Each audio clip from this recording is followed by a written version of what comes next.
Yes, Your Honor. Call Jennifer McCabe to the stand. Jennifer McCabe. Bitch. This is the point where I get to ask the questions and you get to answer. All right, so let's ask a question and let's get an answer, okay? Okay, whenever you're ready, Mr. Jackson. Jen. Yes. No, I don't. No, I'm an honest and truthful person. Yes or no? Yes. No, I don't. No, I'm an honest and truthful person. Let's try this again. Jen. Yes. No, I don't. No, I'm an honest and truthful person. Once again, Miss McCabe, that's not what my question was. Did you understand my question? Yes. No, I don't. No, I'm an honest and truthful person. You just said a second ago, and we can do this all day long, or we can just make it simple. That's okay. You can continue. Thank you. Did you understand my question? I am absolutely not an honest and truthful person. Oh, wait, no. Excuse me. Repeat the question. Me.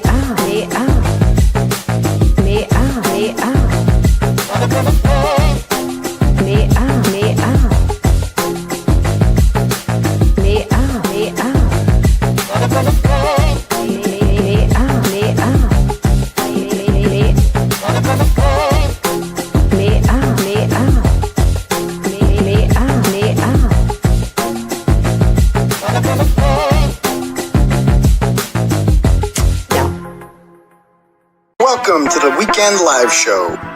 508 is where I'm from. We run down the biggest stories of the week with you every Saturday night. Let us know in the comments right now where you reppin'. Apache Junction, Taunton, Worcester, Long Island, Manchard, South Florida, Webster, Malden, Framingham, Tucson, Billerica, Salem, Gloucester, Moosop, Connecticut, Charleston, South Carolina, Roslindale, Moosop, Connecticut, London, Hanson, Glendale, Arizona, Lynn, Mapleville, Quincy. Food stands, leave it closed, buddy, and hey, you a funny ass guy, man. Have you ever heard of Turtle Wood? Yeah? Are you a fan? 508 is where I'm from. Hey, what's up? 508 is where I'm from. How was that? You a freaking idiot. Stop telling people that I'm mentally deranged and stupid. Call me Aidan. He's not a doctor, but... Get out of my store, please. You're a fucking loser. You are a loser. You're not a journalist. You're nobody. I'm not turtle hair. Don't make such fun of the criminal justice system. NFL on the house, blog that. Let's get this party started. Oh, crap. I'm over here. There we go. What's up, peeps? How's everybody doing out there tonight? Good? Good. Excellent. Hold on. I got to adjust this real quick. Good there. I don't think that's going to make... Oh, for fuck's sake. That wasn't going to make the blooper reels, but now it might. All right. I got to get some super glue for this. It doesn't... It's a screw. It's supposed to, like, screw in. But now it just hangs on with pure willpower and determination and grit, I think. No. But that's not going to... Like, it's got a screw. Hold on. Time out. Fucking Jesus Christ. Get in there. Stay. Did it work? Okay. We're ready to rock. What's up, everybody? Welcome to my YouTube presentation here. My name is Aidan Kearney. This is my channel. Welcome aboard. If you're new here, I go by a variety of nicknames. You can call me whatever you want. You could call me, basically from the list above, or just make up your own. I don't really care. But some people go with A. Timothy Kearney. It's my true crime name, my Facebook name too. You can call me Journalism Jesus. It's my spiritual name. You could call me Uncle Turtle Boy. Some people just call me Turtle Boy to keep it short. You can call me Dr. Turtle Boy. It's actually my preferred pronoun because if Judd Welcher is a doctor, so am I. You can also call me Daddy, which I can understand for some people might be a little bit weird, especially for the men folk, the 18% or 16%, wherever we're down to now. Every day, this becomes a more and more female-dominated presentation, which is weird because I'm like the biggest massage therapist out there. But You know, you can call me daddy. It can be fun, playful, flirtatious, sexy, all of the above. Are different, you know, derivatives of that, up to including Mr. Media. How can I forget that? You can also call me Brow Daddy, which might come in tonight. You can call me what else can you call me? Crowd Daddy, Theater Daddy, and of course, Fridge Daddy. I don't really care what you call me. Just be here every Tuesday and Saturday night. Tonight is Saturday night at 9 p.m. sharp. Make sure you smash that subscribe button for me. Hook it up. How many subs are we up to now? We're back on the upswing. We were losing them for a bit there. We're back. We're up to 165,606. We got over 100 new ones today. Ka-ching, ka-ching. So there we go. One day we're going to get to 166. So anyway, yeah, I was just listening to the Ray from Dallas show. That's always my that's my pregame show, is the Ray from Dallas show. It's a great pump up show. It's a shame I was watching. There's like 64 people in there. There should be way more people watching Ray from Dallas, because it is the ultimate like Turtle Boy primer show, just getting people fired up for the show, for the big show, you know. So anyway, yeah, so hook it up with subscribe.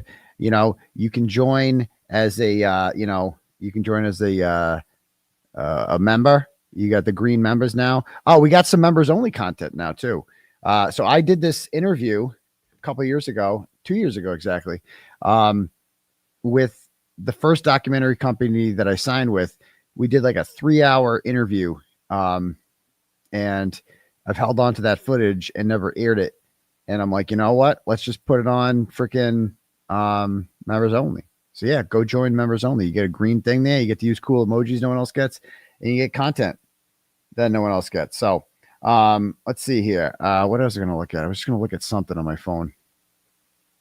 I forget. It'll come back to me. Anyway, yeah, so make sure you go ahead and do that. I was going to look on something. What the fuck was I going to look at? Oh, I also want to give a shout out to, because some people buy memberships. This is a new thing too.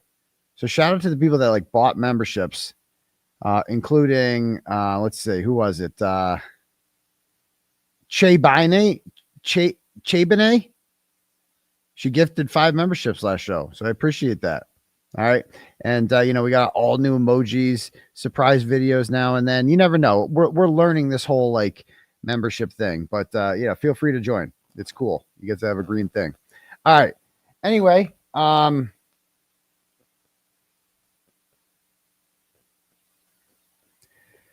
right. So what else is going on? If you guys want to have your messages read out loud to the class, you can click at the link at the top for something called Turtle Chat.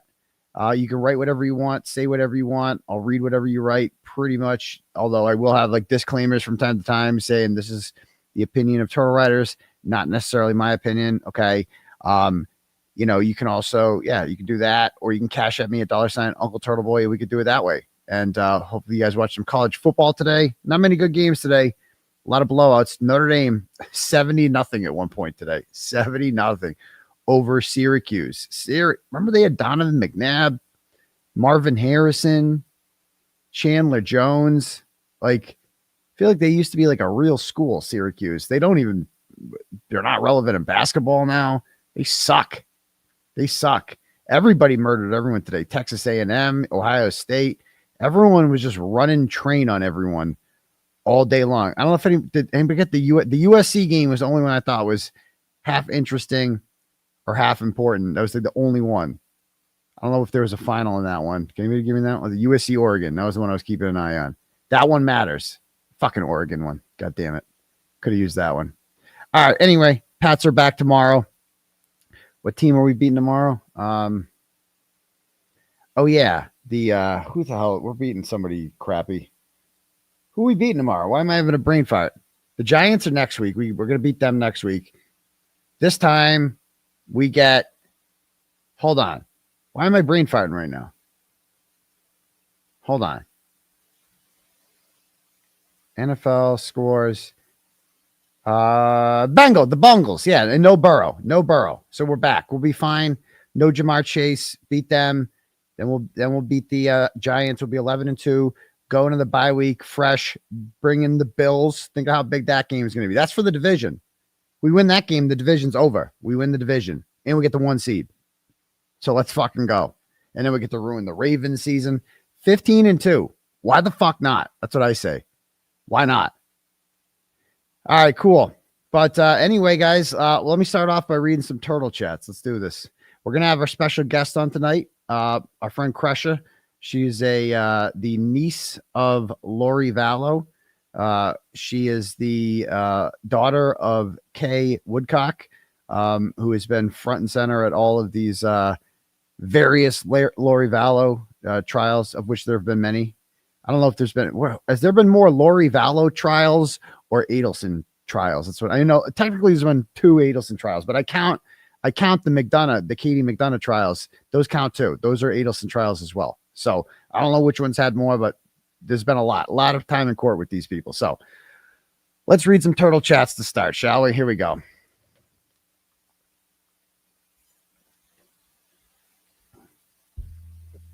All right. Charlotte sends $10 and goes, I have a question about the haters because it's likely they genuinely don't realize they're battling for the wrong team. Do they believe all the corruption and evidence of corruption is fake? Do they think aligning with power, even when it's corrupt, makes them immune? Do they think exposing corruption equals being anti-justice or challenging it's wrong? Okay. And why do they want to silence the person fighting for the rights and safety? It's a good question. Because these people, they're just statists. At the end of the day, that's all these people are. Is they're acting like that they're taking me on, like I'm the big bad bully. I'm just a guy from Worcester with a dream. That's all I am. Okay. And they are backing the state police and the Norfolk DA's office, who have all the institutional power. Right.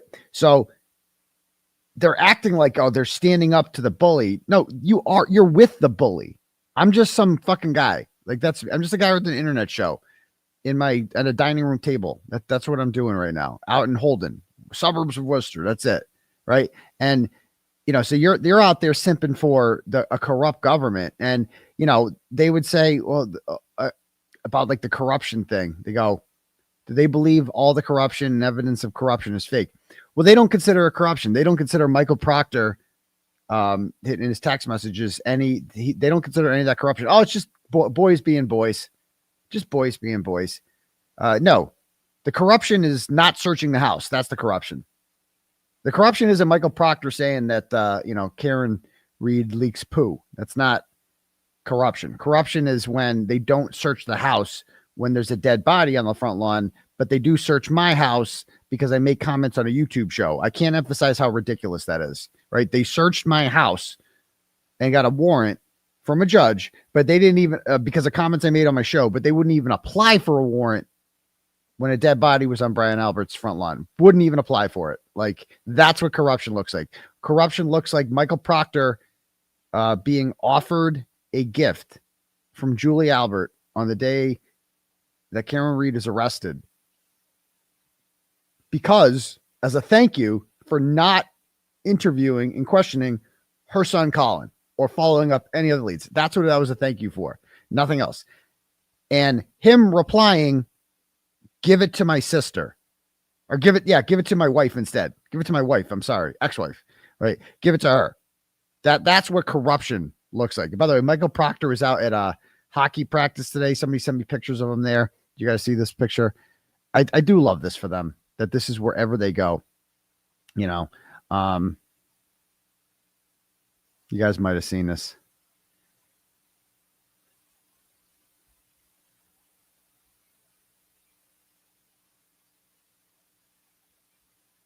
Hold on. Grayson's here? Is Grayson really here? I got to see if Grayson's actually here. That'd be wild. If Grayson wants to come on, she can come on whenever she wants. I'd love to have her on. But I was going to show this guy here. So yeah, there's Proctor, right? Obviously watching his kids hockey, by himself.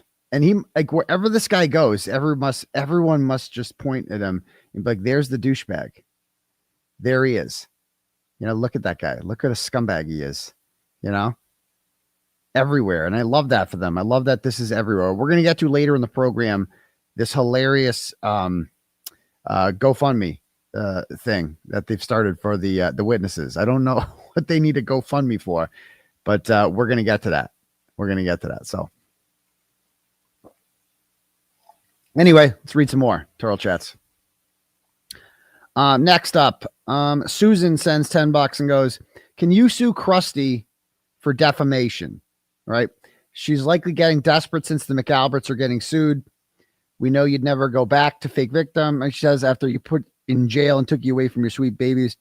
Okay. So, yeah, I mean, people are like, why aren't you like, so first of all, I do shit during the weekend. Some people are like, why aren't you responding to this? First of all, I don't respond to smears from Krusty Panties. Like she thrives off of attention. So just understand that she's a fucking nobody. And me even responding to any bullshit that she posts is an acknowledgement, even in the slight. It's what she wants. She just wants fucking attention from me, and that's it. And this is what she always does. And so, quite frankly, she is in trouble, and her friends are in trouble because it's been now we've seen it in court filings, right? You saw it in the motion that came out this week with Betero, that we are getting information directly from Lindsay Gattani, directly from her. Okay. She has emailed me a February 14th email that Krusty Panties sent to them. I responded to her, right? I asked her if it is if Cosgrove ever asked her for the Legion Duso tape, okay? And she said no. And this opened up the lines of communication. So it's out there right now. It is out there right now. She's been openly helping us on the Twit-Twat, right? Posting shit, stuff like that. And yeah, if she wants to offer help, I'm going to fucking take it, period. And fuck anybody who doesn't like that, right? Because this is my life, is like, this is it, right? And quite frankly, you know, she's doing the right thing. I mean, yeah, am I resentful? Of course, right? Who wouldn't be a little bit, you know what I mean? But like,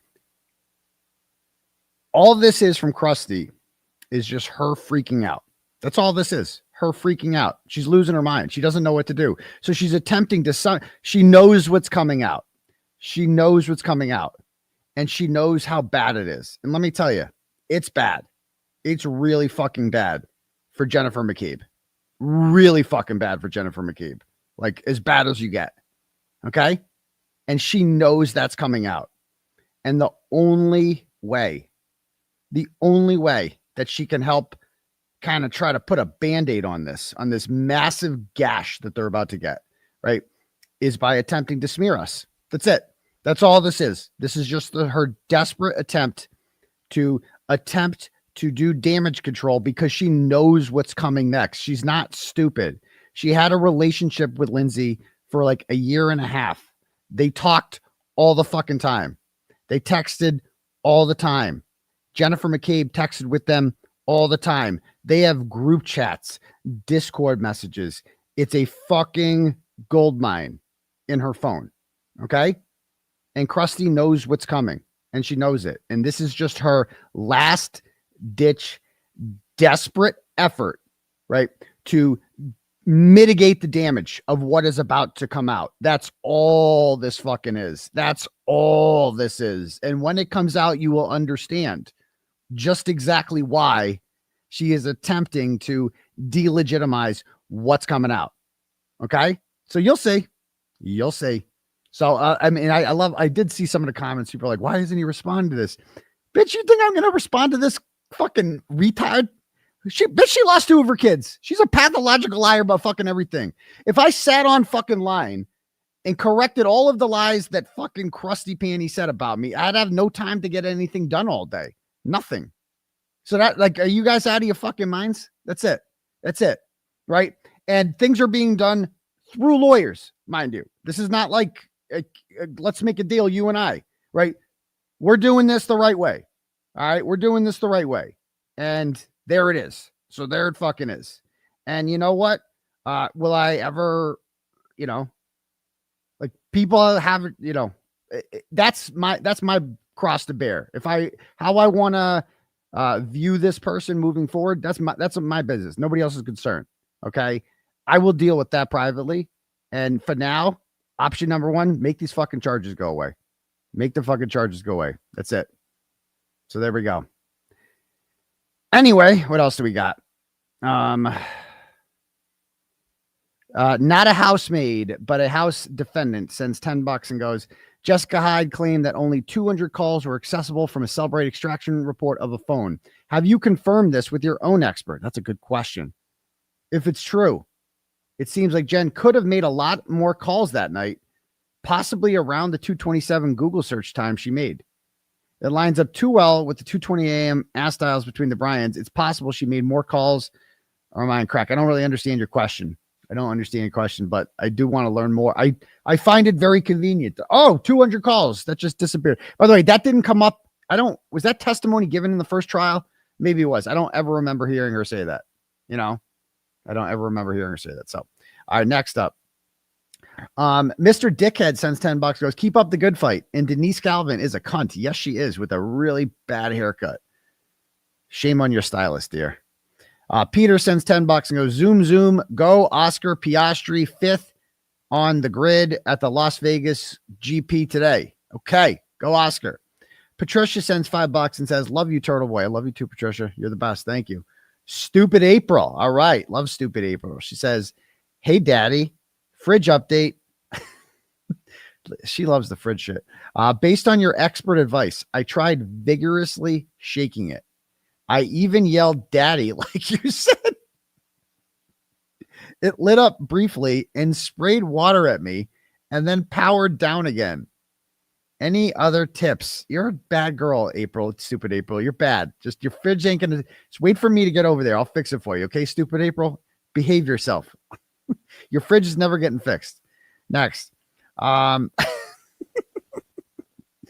Rosaline sends $10. She's the one with the cool tats. I brought her up on the Spaces one time. I was like, cool tats. And ever since then, we've had this fridge thing.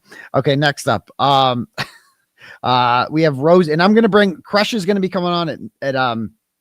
I'm going to be bringing Kresha up. Let me read some more of these. Okay. Let's see. Rosaline sends $10 and goes, Dr. Turtle Boy. What's this?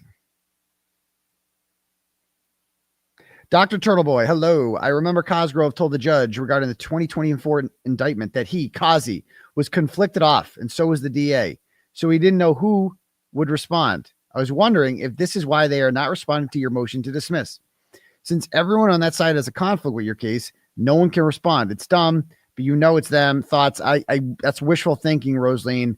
I don't know. What your guess is as good as mine. But I have no idea why Cosgrove has not passed in anything. And a better question is, why is this case just not dismissed then? Like, we have filed a motion to dismiss. The deadline for the opposition to the motion to dismiss was Monday. Nothing was passed in. It is now Saturday, 5 days later. Nothing has been passed in. That's it. So to me, our motion to dismiss is unopposed. So game over, I think. So I don't understand why this is even a thing. Okay, thank you.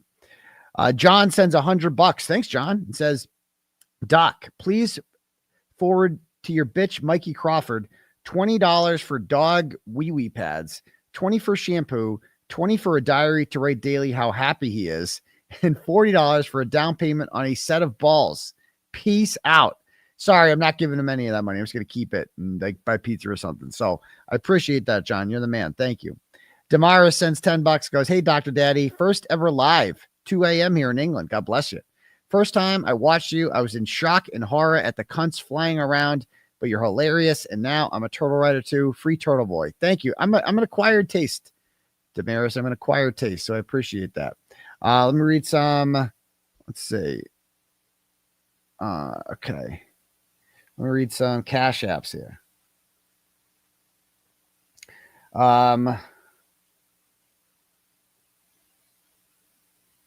Scott sends $5, goes, Notre Dame pulled out a nail biter today. Yeah, real close. 70-0 at one point. Real close one. Thanks, Scott.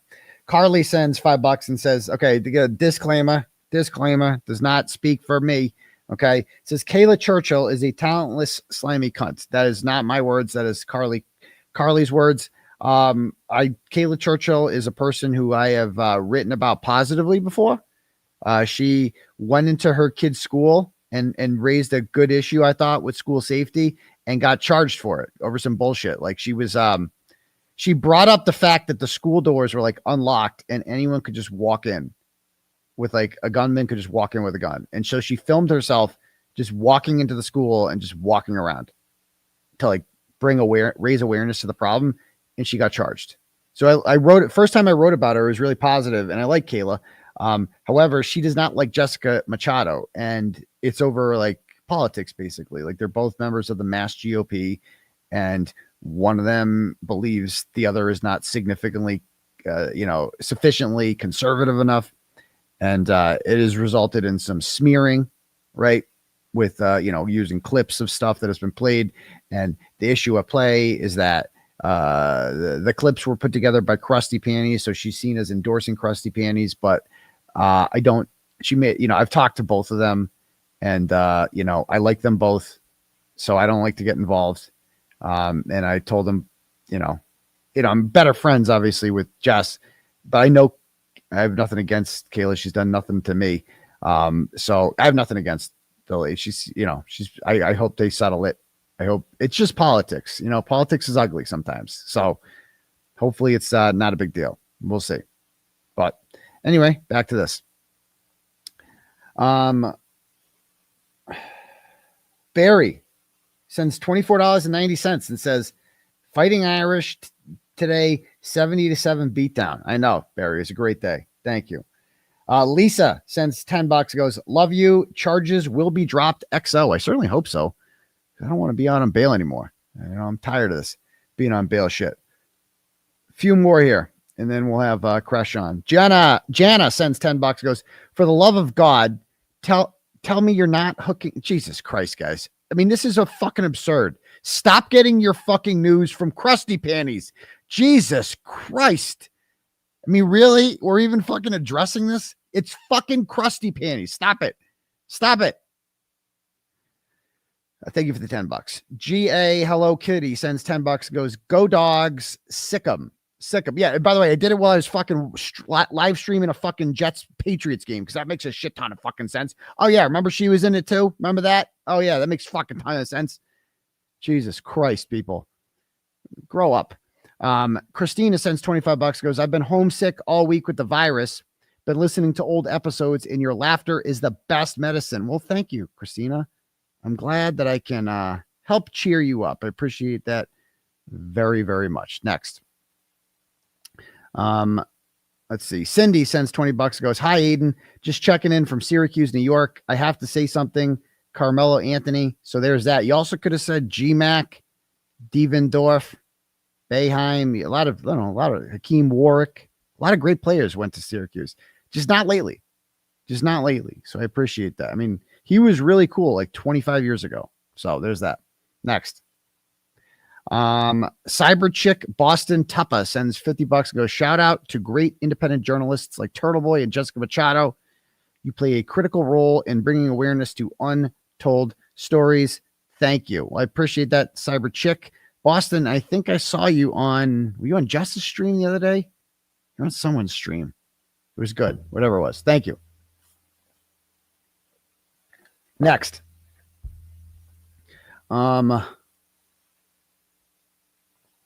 Guest -1, please. Sends $10, goes, guests equals boring. Okay. House defendants, and house salad equals house dressing. Free the McAlberts. Okay. Croutons extra. McCabe's get millions from movie contract. Make it stop. Free Turtle Boy. Let's fucking go. That was all over the place. Thank you.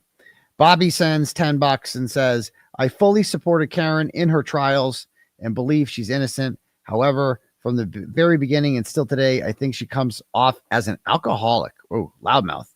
Self-centered. Mean girl who thinks she's a 10, but is only a 6 on a good day.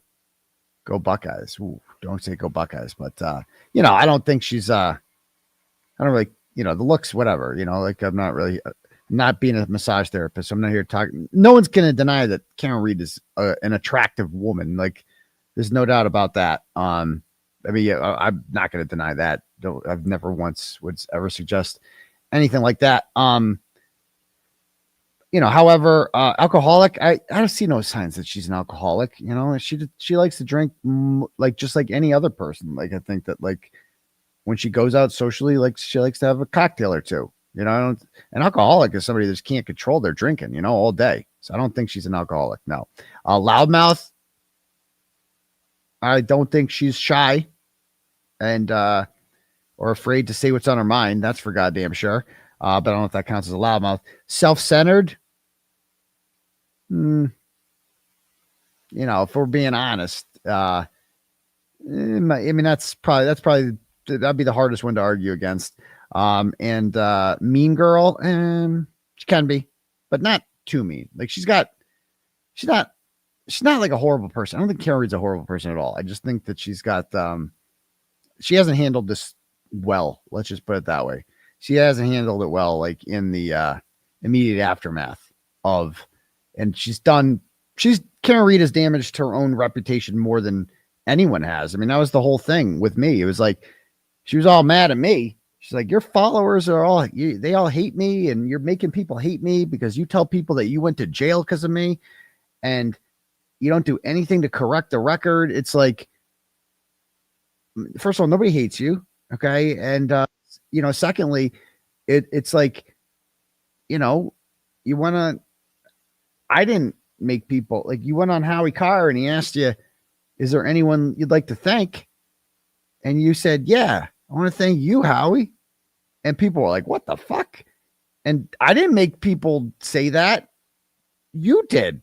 Like you did that. You created. I didn't make them do that. You did, So it is what it is. So anyway, there's that. All right, cool. All right. So I see Kresha backstage. I'm going to bring her up in one moment. If you guys are unfamiliar with this story, I did a 10 stream, like power stream, going over Lauren Matthias's 9-hour whiny bitch fest about how a woman from Utah named Christina is mean to her on TikTok and exposes what a shitty person she is. And she tried to get a civil stalking injunction against her, got a temporary one based on lies. And then the judge made it clear, you're not getting a full year one.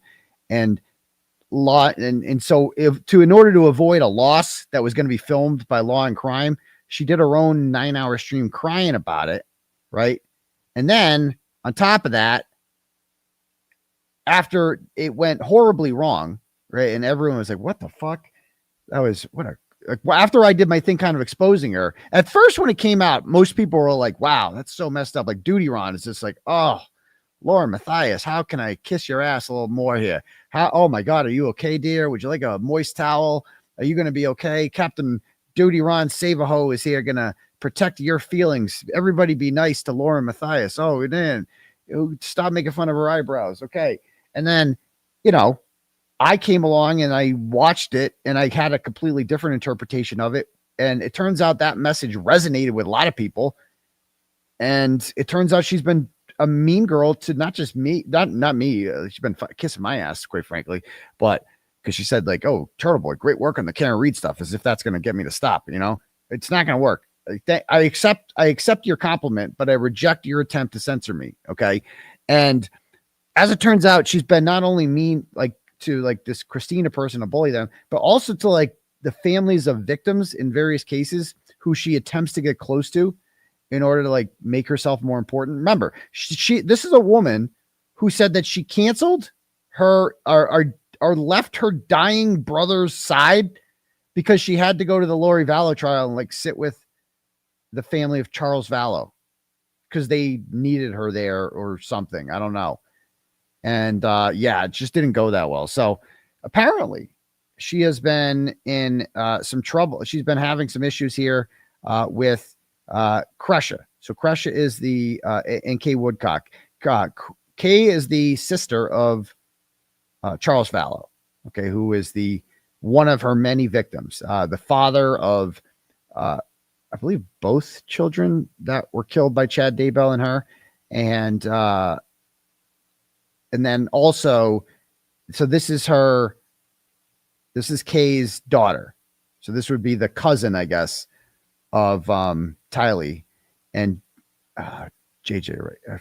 I apologize. I don't know this story as well as the other ones, but so I'm going to have Kresha on now, and she's been bullied as well by Miss Matthias, and she's going to talk about her experience. Remember, this is a family member of a victim who she supposedly is here to like stand for. So we're going to bring her on now and hear about what's going on. Hello, Kresha. How are you? What's up? How y'all doing? Nice to meet you. You too. Finally, right? Yeah. Did I get the introduction right? Those are your cousins that were killed, right? You did it better than I would explain your situation. So, well, JJ is, well, he was my nephew. He was my only nephew. I have no other nieces or nephews that are, I have step, but he was born to my baby brother, Todd, who I just adore. Okay. Like I've always been really close to my brother. So our uncle, Charles Vallow, who was married to Lori, who became Vallow, they adopted my brother's baby, but my parents had custody of him at that time. So, so he became, I guess I never really thought about it, but he became like my step cousin or my cousin. I don't know. The adoption. So JJ was adopted by his great uncle, and which was mine and Todd's uncle. That's my mom's brother. My mom's brother was Charles Vallow, and JJ was her grandson. So it's like, I know it's confusing to some people. I get it, but I'm family. The Vallow family is my family. That's my blood. Okay. So when Lori and Chad went, marking my bloodline basically, and then killing them, or killing two of them. Tylee is my step cousin, technically. Although she's the same age as my kid, between the ages of my kids. Anyways, it's just a mess. And so that's what we've been dealing with for the last, almost 7 years. And yeah, just court with Lori Vallow, a psychopath. How well did you know Lori? Not, thank God, not well enough. So this is the family tree that you get here. So you have Lori's here, okay, and then she has new husband Chad. Chad's wife 5. Tammy is dead. Has she been? Has anyone been convicted of killing her? Is that well, Chad and Lori have been convicted of killing the main players, I guess you could say. Okay, but and they had Alex did the dirty work. Alex was like the hitman. Allegedly, okay. I wasn't there, so and then he's dead. Yeah. And now, and he died under suspicious circumstances too, I believe. Yeah, he died of being a dick. I don't know. Okay, died of being a dick. And then there's JJ is Lori's son, biological son, correct? With JJ is. Oh no, he's adopted. He's adopted. I apologize. Yeah. Okay. Yeah, he had autism on top of that. Yep. He was 7 years old when he was murdered. Tylee was 16 years old when she was murdered. She was dismembered. I'm sorry. It's true crime, y'all. Yeah. She was dismembered, her partially burned. All her remains aren't even together, Both children were found buried in the backyard of Chad. Yep. And she tried blaming it on Tylee, saying Tylee killed him and then killed herself. That was her. Yeah, that came out after she did an interview with her only surviving son, Colby Ryan. And she revealed that in that interview with him. And it was shocking. It was disgusting. But I expect nothing more from her. Okay. And then this is Kay. Kay is obviously Charles' sister and your mother. You did not make this list. That's okay. But you were at most. What is your experience with Lauren Matthias? Let's get to her. Well, I mean, this is my family. This has involved my parents full time. Basically, it took over. It totally destroyed. My experience when I found out my Uncle Charles was murdered. And I knew it was murder. I knew that the self-defense story was a crock of shit, and we all did. But I'm trying to speak for myself, but it shattered me. It rocked me to my core, and it compelled me to start digging. And I didn't even realize this till a little while ago that the next day, so my uncle was murdered July 11th, but we didn't find out till July 12th. And then July 13th, I was digging and doing background checks. I didn't even realize that.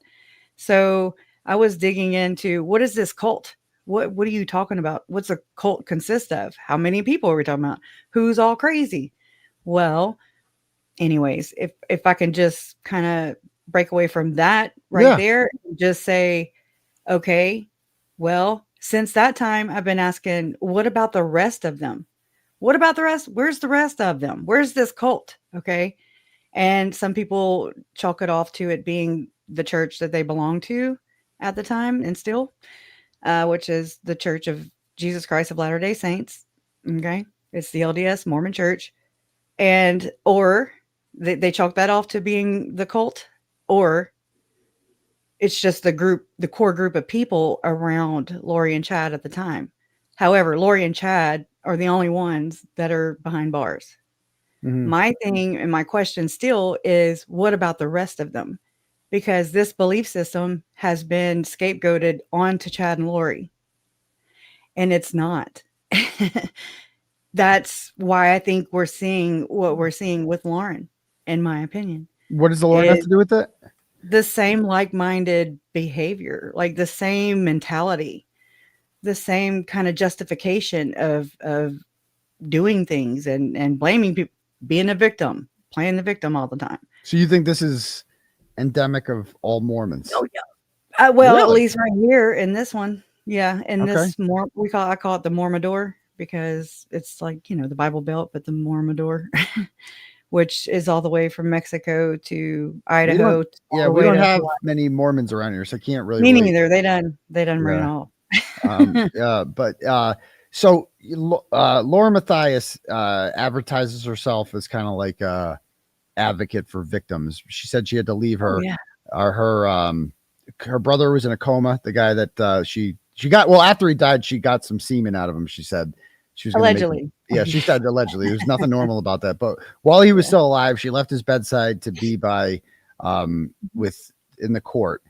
Could you guys have survived? Like, what would you have done without Lauren Matthias? I don't know. I don't think so. I don't think we could have ever survived without Lauren Matthias. Yeah, that was must have been tough. Now, did she sit with you guys in court, or is she using that as a way to get in court?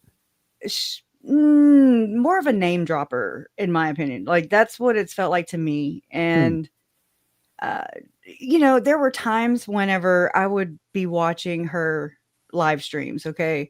She would have Lori Hellis on. Lori Hellis was an attorney, a retired attorney at the time, or still. And she decided to write a book about the case, which, okay, whatever. You can't stop these things. These things are going to happen. It's not great, but it's also, you can't stop it.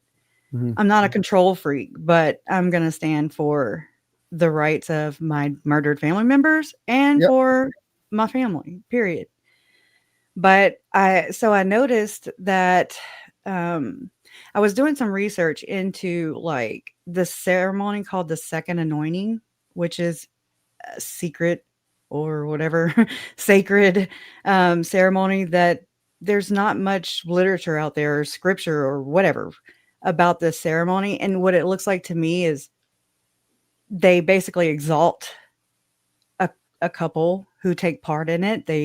The apostle, you have to know, like the whole church hierarchy is like culture shock. I don't want this into like a whole thing. I'm sure you know much more, but I'm more interested right now in the Lauren Matthias tea. Well, I think this is why she stopped. I think this is why she comes at me.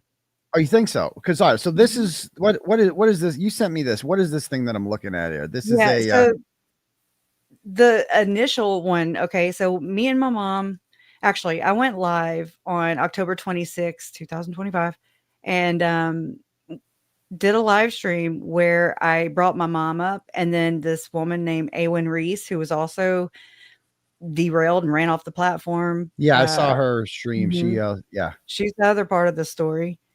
And I mean, so that happened. We went live, and then I pulled my mom in, And while my mom was talking, I went to Hidden True Crime and I typed in the interview that they did of my parents. Okay. My parents. And I wish I wouldn't have done it now, but I'm also kind of like, oh, well, I mean, because it really does expose her even more and it also validates the shit I'm talking about, because this is the level of the human being that I've been dealing with for years. It just shows her nastiness. Mhm. So I played a part of her video, not the entire thing, like she claims, over like an overlay, as me and my mom were behind, the overlay. And my mom was sharing her experience of Lauren Matthias. Okay.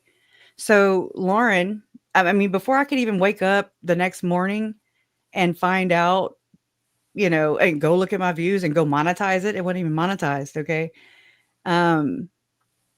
I turned your show on, actually, and that's how I learned about it. You didn't say it, but people in the comments were saying, oh yeah, Lauren struck Kresha's entire video. And I was like, they're spreading misinformation, Really? And then I started seeing how did they know before you? Because they saw it, I guess. I went to sleep. So, Okay. Oh, so the video was just down. Yeah. So you let me just to have this clear.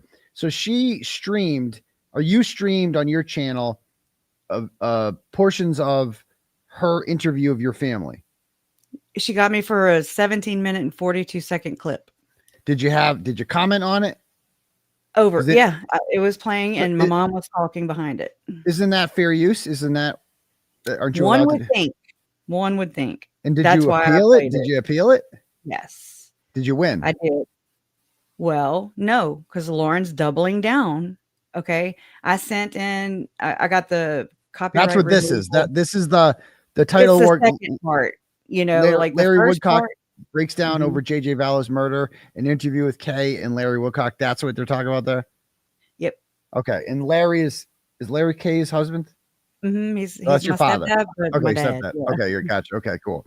He's And so you clip part of that and you appealed it, and then as part of the process, she has to file a lawsuit. She has to show a lawsuit has been filed, right? I mean, I don't really know. It's my first time ever. I've been down this road before. It's funny. So really? Have you heard of a woman by the name of Krusty Panties before?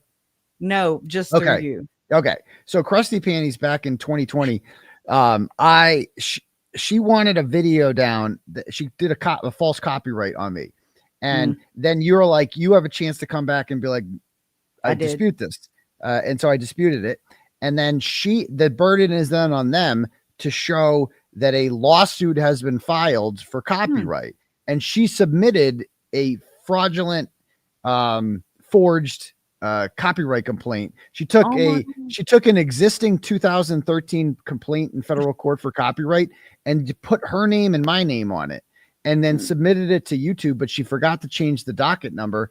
And so when you search the docket number, the 2013 case came up. And so that seems to be what happening here, is that you disputed it, and now she has to file. Yeah, I've not been served, physically or whatever. Nobody's come here and knocked on my door, but this did come through my email from YouTube, I think. Let me go check. Let me make sure. Yeah, that's how it would come. It would come through email on YouTube, and they would send you this. And so if they sent you this, then this is what she has submitted to them.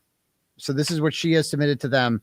The alleged act has occurred, a physical space, blah, blah, blah. Described the infringement. Kresha K, also known as Difficult Research on YouTube, played our entire video on her YouTube channel. She took our content, which we wrote, directed, and produced entirely on our own from our YouTube channel, Hidden True Crime, and then played it on her channel. It is identical to ours, except she talked out loud while streaming our video. In other words, fair use, so that she could claim it was commentary, when in fact it was not commentary and certainly not educational. That sounds exactly what she's commentary, like, right? She's defining commentary there. Like she's she's saying that it's not. She took our content, which we wrote and produced it, blah, blah, blah, and then played it on her channel. Is except she talked out loud while streaming the video. Oh, you mean like commentary, right? That's like, how is that not commentary and not educational? What does that mean? Like, it has to be. That's so petty and certainly not educational. Does it have to be educational? Does it have to be educational? Lots of people learn. They told me they learned so much off of it. Is everything? Yeah. If I learned what a cunt she is, I think that's pretty educational. You know, it says the harm is that viewers were not watching the video on our channel. So the harm was I lost clicks. Revenue. I lost clicks. Rather, they were watching the video on the difficult research channel and said, so just a reminder, it is your family, not hers, right? That has suffered immensely at the hands of Lori Vallow. Last I checked. Yeah. Yeah. And I don't think anyone in Lauren Matthias's family was killed. She said there's that her no way none of those pictures or videos that she shared as part of her interview that she created, produced, and all the things. I'm surprised she didn't play a victim in it. That was going to come later. But I mean, we all know that none of those photos she used or videos originated from her, period. End of story. She scooped them up somewhere. So, like publicly, but still, don't come at me like that. I hate that. It's nasty. Yeah. How long ago did she interview them? Because I'm trying to pull it up right now. I'm going to keep reading this while you do that. It says, rather, they were watching the video on the harm is that they were watching it on their channel instead of mine. Not only was Difficult Research Channel stealing our work, Kresha K, using her Difficult Research Channel, was also encouraging hatred. Oh, no, not encouraging hatred. Spouting harmful and false narratives about hidden true crime and Lauren. Like, what world is this woman living in where you're not allowed to encourage hatred? I can encourage hatred of whoever I want. Oh, really? I don't know. That's America. Yeah, it's like, first of all, what she calls encouraging hatred is also known as like telling the truth about what a shitty person she is. There you go. Right? It's like, she don't like hearing how bad she is. No, she don't like that at all. And it's like, but even if it was just pure hatred, like, you're also allowed to do that. Okay. You're allowed to be mean on the internet. This led to many online narratives and posts being created about hidden true crime that were simply untrue. Oh, so what? She wants to control what people say, even if that were untrue, which it's not. You're allowed to create untrue narratives. So sue them for defamation, or you know what I mean? Right. Come at me with something that actually fits what happened. Yeah. Okay. Oh, is this the actual It was May 27, 2022, and she had gotten like 24,000 views. That's what it's at right now. 24,247 views. Well, I'm going to go ahead right now and you can try to copy or strike me, bitch. I'm going to go play it right now. We're going to go find it. And I want to see some of this. So when was it? It was 2. Here, I can send it to you backstage if you want. Oh, that'd be great. Yeah. Yeah. Okay. That'd be great. Let's see. Let me squirm my way back over there. Oh God, there's her fat husband. That guy needs to exercise. Dr. John. Yeah. Dr. John. Oh my God. He's the real problem in my opinion. To me, she made a lot more sense when I watched their stream like together, because it was like, oh, this guy is like encouraging this shit and like, egging it on. Like, this guy's the problem. I could tell right away. Yeah. All right. So let me switch. Let's go to this video. Let's go watch some of this. I got it in the background. There we go. Okay. So this is the video. So it's like a 20-minute video. Well, and it was, she showed like all our photo or a lot of photos and videos. And anyways, over the time. And we posted the picture that, who took it? Did you take it? Kate? Kate took it. She's got the selfie arms. She was the one that pulled it off. I couldn't fit anyone in. That's Kay? Yep. My mom posted that on her Facebook. Okay. And that's Larry. Okay. Look at these guys. Just, oh my God. And Kay said, hold on, I got granddaughters of Tommy. Let me take this over. And she got the selfie of us last night. Right. So a little known fact about Kay is she's an expert selfie taker. So if you're around her and you need a selfie, please ask her. I'm sure she'd be more than happy to accommodate. I'm sure people know some about JJ, but could you guys for JJ? They really care. Help us understand JJ a little better. He was born May 25th, 2012 to my son and his girlfriend. He was born 10 weeks premature. At 30 weeks, he was 2 pounds, 9 ounces at birth.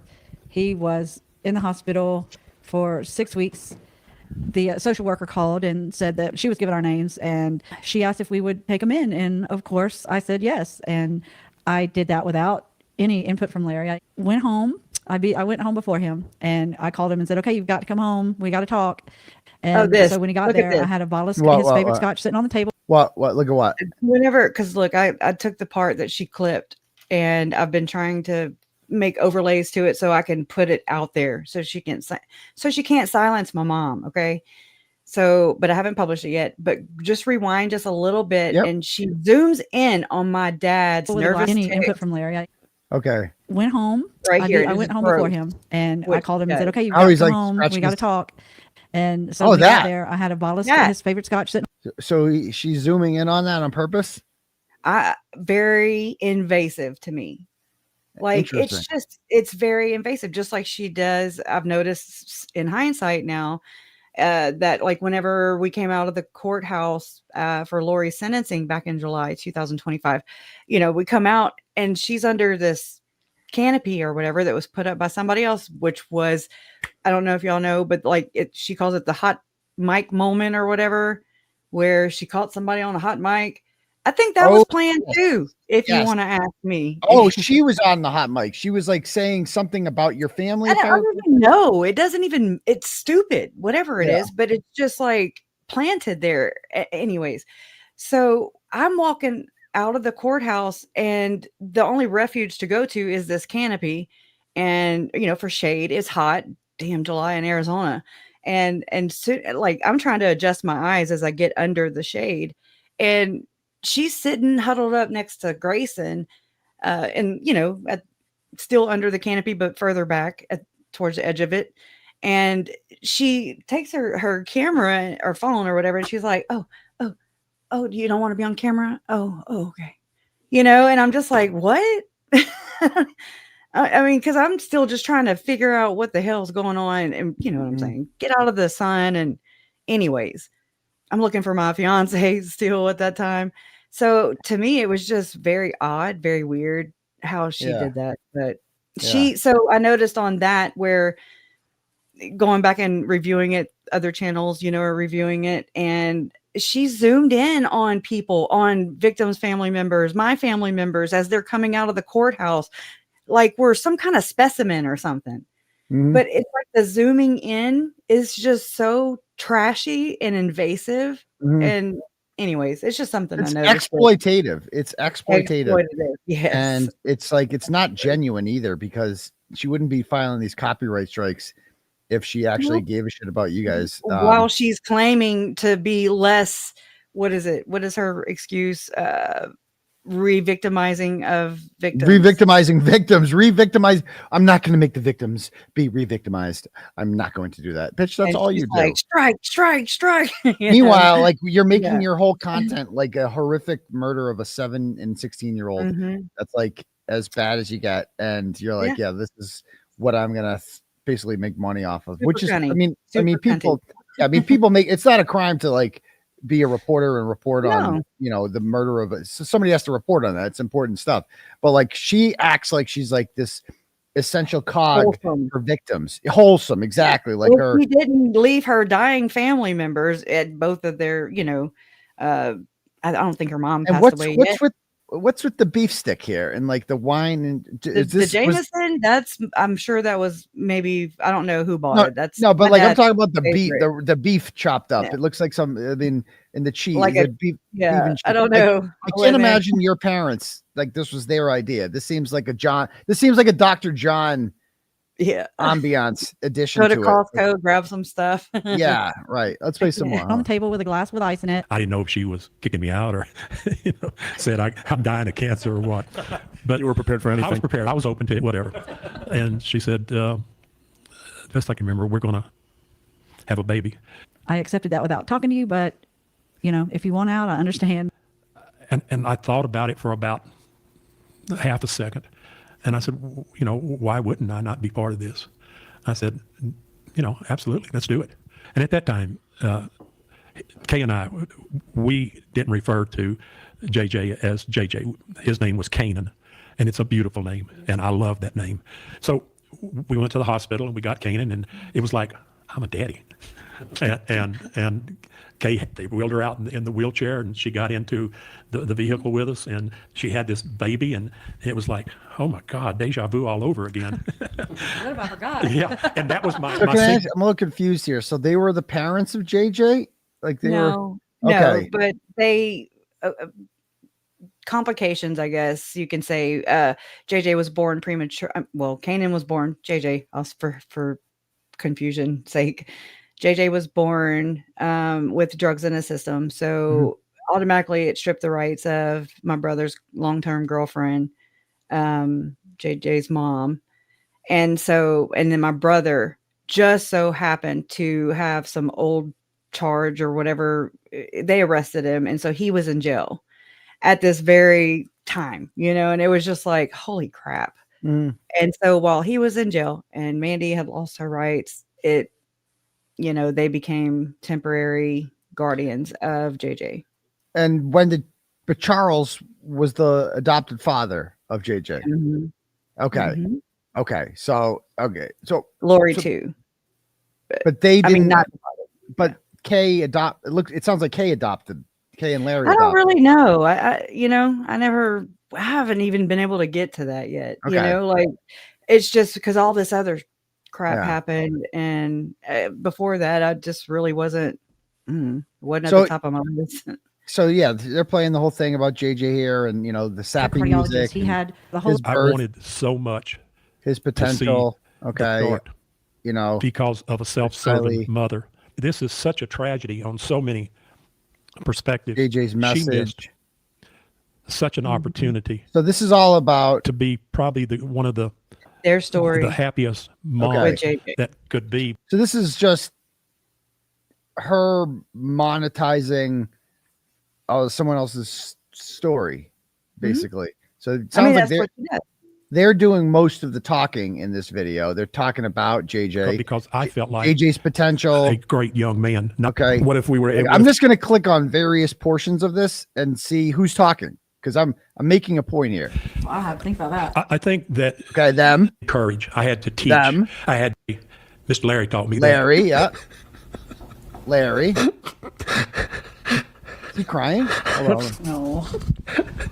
I hope would say Papa was a good man and I loved him. And this is tough. No. This is heavy. It is. It's murder. I'm sorry. It's okay. I mean, turn the damn things off, though. Okay, that's what I'm saying, Lauren. Turn the shit off. Yeah, we Let's don't need not zoom in and amplify the audio.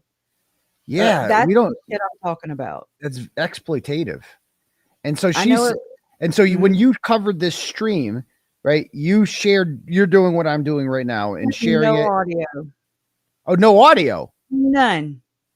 Oh, so I'm doing more than you did. I'm way extra, I'm way more copyright. Okay. Yeah. All right. Gotcha. Oh, she's definitely going to try to strike me. But will she? She hasn't come after me at all. I think she's scared of me. It's bizarre. I don't think she wants any piece of the turtle. It's bizarre. But like I said, I told you I clipped that part of you from, you weren't even talking about Lauren Matthias or whatever. And you were like, come on, please sue me, please. Oh, the McAlberts. Yeah, the McAlberts. I want them to sue me back. Because, oh my God, I feel like I'm going to need this in the future. Yeah, this is really exploitative. We didn't need all that. I'm sorry that Larry had to experience that.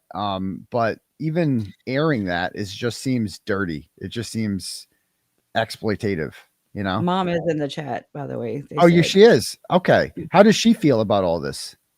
Is she? I mean, she's obviously she welcomed Lauren into her home, and no, they went to her home. They went to, my parents like to go to Vegas.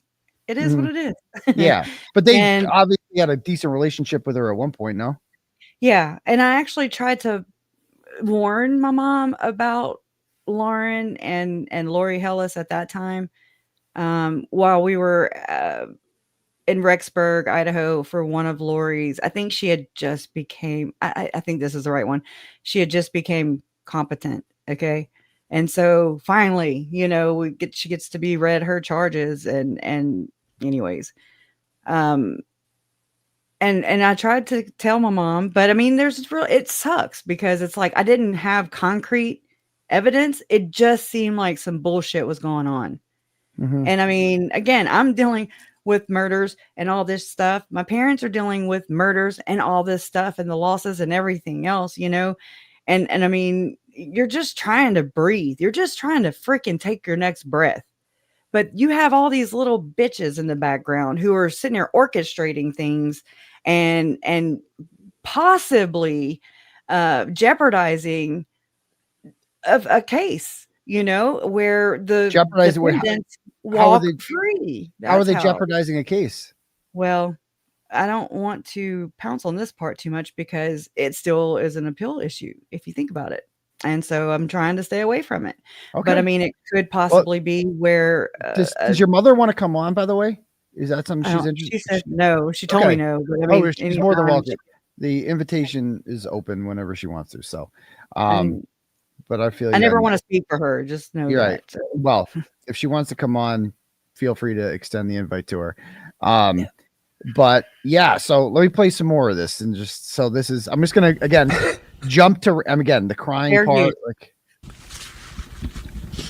I mean, I'm gonna see how many seconds the crying lasts for. Good. Like how long he plays it for. That's interesting. I hope would say Papa was a good man and I loved him. And okay, so 9:22 he starts crying. Okay.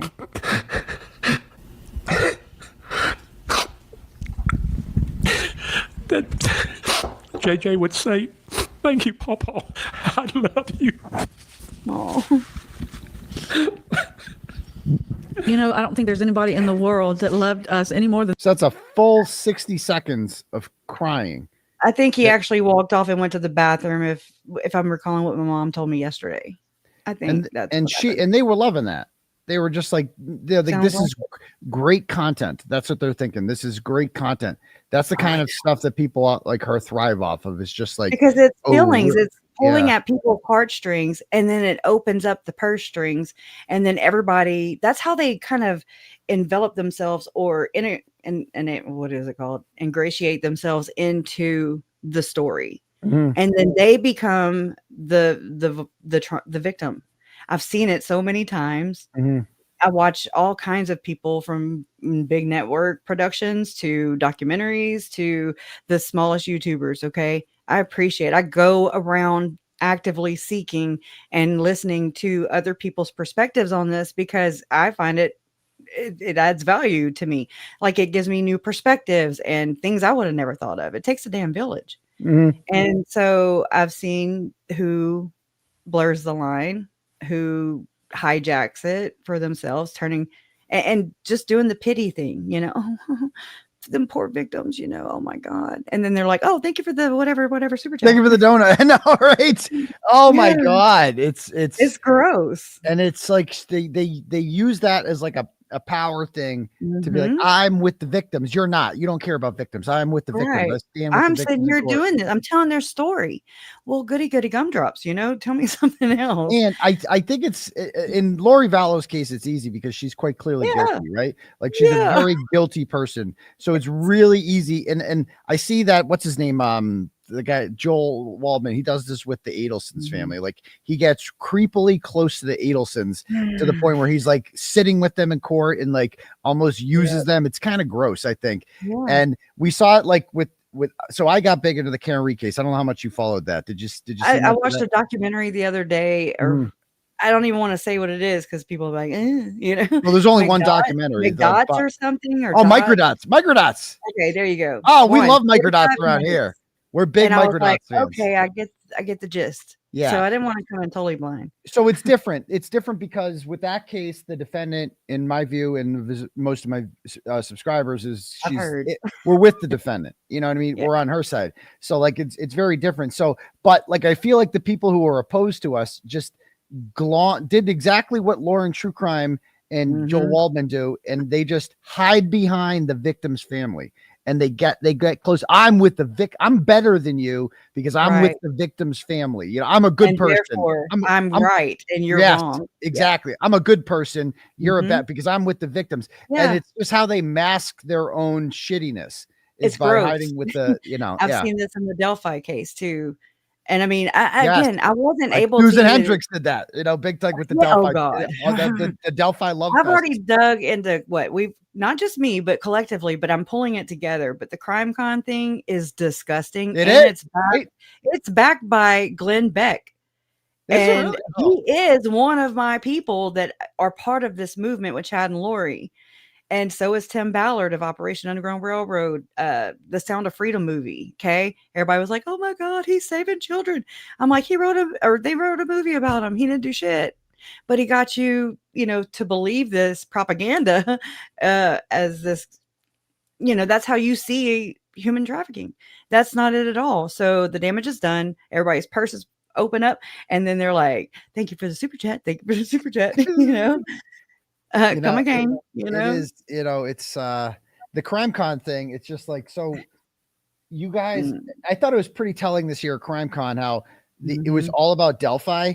And the Karen Reed, it's like Karen Reed didn't exist. It was the biggest murder trial in the country, and they didn't talk about it because the defendant won. I feel like they're only interested in they should call it, crime conviction, like CrimeCon, like that's what crime conviction. That's what it should be called, because that's the only thing they like. They don't like acquittals at CrimeCon. It's just not their business model. And I was invited to it first, and then because they thought that they could that I could get Karen Reed to come, and when I couldn't do that. And they're like, see you later. Like they were like, we have no use for you anymore. Know that it's always conditional. It's got ties, to it, strings attached. So it's never out of just, oh, gee golly, I just want to share the greater good message, and no bullshit.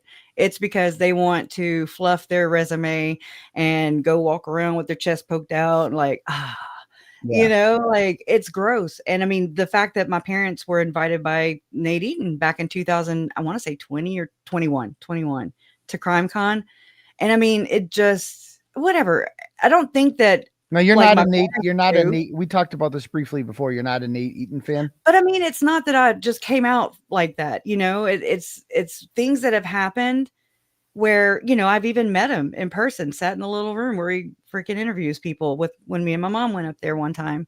And anyways, but here you see him on all these interviews or reports or whatever updates about my family's case, where he's saying, oh yeah, I want to interview everybody, family, friends, anybody. And I'm like, my phone's it's dead silent. Right. And I mean, I'm just like, okay, so whatever. And then there was Lori Vallow and Alex Cox's cousin, Megan. She came on the scene all of a sudden. She was a member of the church, but she had deconstructed her faith and left the church allegedly. And she flies up on the scene during Lori's first trial in 2023 in Idaho. And I'm just like, who is this person? And, she's saying the same things that I'm saying. So for those of you guys now watching, so Nate Eaton is a reporter from East Idaho News who is, I got to be honest with you, I greatly admire him because I think I really like his brand of journalism, of like almost independent renegade journalism, where he traveled to Hawaii, he questioned them before they were arrested, like did shit that I got indicted for, basically, like going up to people, asking them questions who were quite clearly guilty of something and just giving them business. And he did interview her in jail. That was a fucking crazy interview he had with her, like in jail. Although she'll talk to anyone, anything for attention, that woman. But like, I like him, so that's my disclaimer. But anyway, so go ahead. I invite everybody to don't, like, I'm not saying Nate bad, me good. I'm never saying that. So people do I think they take that and run with it. And I'm just like, that's not what I'm saying. Lauren bad, me good. No. You do your own research. It's empowering. Trust me. I follow the money. When you follow the money and you start to talk about the money, that's when people get pissed off. Their cognitive dissonance comes in. And they're like, oh my God, they can't imagine somebody possibly being corrupted and or compromised because of somebody else's corruption, whatever. I don't know. I followed the money and it goes to this billionaire in Southeast Idaho. Well, who owns Idaho News. Let me play some more of this. No boy. Nobody. So just for the opportunity. Oh, it's still crying. He's still crying. It's life. Hold on. Oh my God. Oh, it's 2 minutes of crying. Holy shit. They really fucking aired this? Jesus Christ. I haven't seen and heard it in a long time. This is dirty, man. There's no question that JJ adored what he said. He did love you too more than. Did you ever see our most favorite video with JJ? My daughter picked him up at school one day. That is my most favorite video. Here, just. This is on my channel.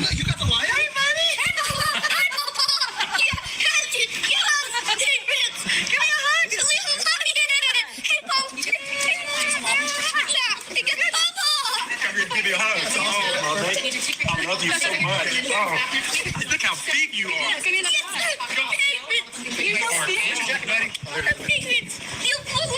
You want to carry it? He reminds me so much of our. He reminds me so much of our. That was him right there. That. Ooh, is she down to 313,000 subscribers? I just saw. Yeah, well, this has 24,000 views. So this probably made him a few $100 a video like this with 24,000 views, maybe close to $1,000. But still, it doesn't matter. It's like it's just one of the many. Right. It's like their whole thing is filled with my emotion. I look at myself. I've never taken the time. So this is dealing with emotion. I wanted him, and that I just didn't realize. I mean, every time I click on it, Larry's talking. I think that's I'm think the betrayal started back when so readily available. Different fireworks going on. One thing that was what I'm ahead. So this is like, all right. So I didn't listen to the whole thing. I fast forward. Every time I clicked on it, Larry was talking. Okay. And my point here is that, is it really your video or is it Larry's? Like, it's on your channel. And like, for her to then claim only I get to make money off of this other person talking is just wild. Yep. And then come after me for just using the video. And it's your family. It's your family. She said in her claim or whatever, she said, Kresha used or stole. I'm sorry. She said I stole it. Her entire video. Then she included as her evidence or whatever, an MP4, which is audio. I never played one lick of audio, and she even says it and I say it. So I'm just saying, I don't know if she's just shooting at the hip or what. I don't know. She's like fritzing out or something and not thinking things through. I mean, that's crazy. I'm just here. I'm just here for the party. Yeah. So are you familiar with Christina, the girl that she has been going after? I'm familiar with the story. Now I'm way more familiar than I ever wanted to be, but here I am. And look, I was listening to Lauren's 9-hour live because after all this time, since 2021, when I told my mom, hey, I just, about Lauren and Lori Hellis at that time, but I didn't have proof, and it caused a rift between me and my mom. And what caused the rift between you and your mom? Just by me raising that alarm, that flag, to my mom, raising it to her attention. She didn't take my advice.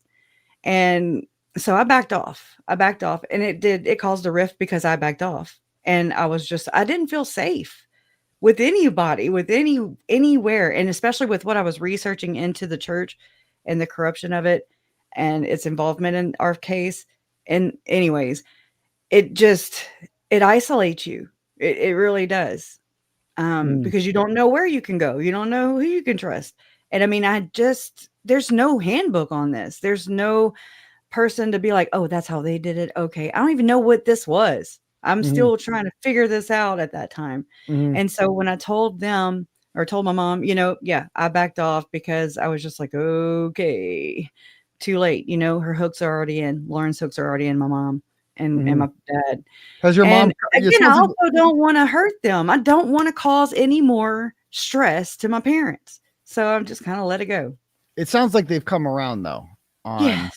Yeah. Like they've seen. So you were right the whole time. I don't even want to be. It's not even about that. I'm just like, as long as you did. Okay. Yeah. We're here now.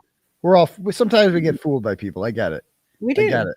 And so after all that time, it had been since 2021. And this is before me and my mom had kind of made amends. Okay. This is the 9-hour live stream. So me and my mom just made amends basically. Oh. After that. Right before I went live that Sunday that got struck down. Okay. So during the 9-hour live, I showed up. It was 55 minutes into it already. So I didn't stay there the whole 9 hours, but damn near, right? My eyes were blurry by the time the end of it. Yeah, I know, right? You Oh my a few God. of my comments. Oh, I love you, Kresha. I love you. Oh, And she yeah, did? okay. Were your comments And negative or positive that she pinned? they were supportive Oh, okay.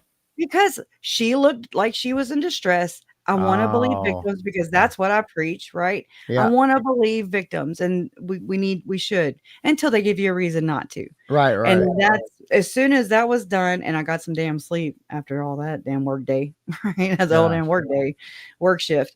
I went to sleep, woke up, and then I started to watch other creators dissecting it. And this is what I do for all of Lori and Chad's stuff all this time. You know, I always go back over the interviews. I always listen. I always catch something new and more. And that's what happened here. And when I realized, I'm like, oh my God, she's really sprinkling throughout this entire 9-hour live stream that she talks shit about my family. Mhm. She in text. And that is what all this is created. That's what for. Christina and them were trying to get out, right? And she was attempting to silence them because it would make her look bad, right? Exactly. And then Dr. John comes in and explains how, actually, let me read my 5 billion books here. And, you know, Dostoevsky says that actually the person who is trying to expose you is actually a sociopath, actually. So, you know, the scripture tells us, and then he reads the next thing, and let me get my next book out here. And she's like, oh, dear, I love it when you read your books. I love it. You know, she's like, oh, she's getting horny. She's getting like horny. I'm telling you, she gets turned on by that. She loved. There's nothing sexier to Lauren Matthias than when Dr. John opens up those psych books and just starts reading his bullshit. She fucking loves that stuff. Yeah.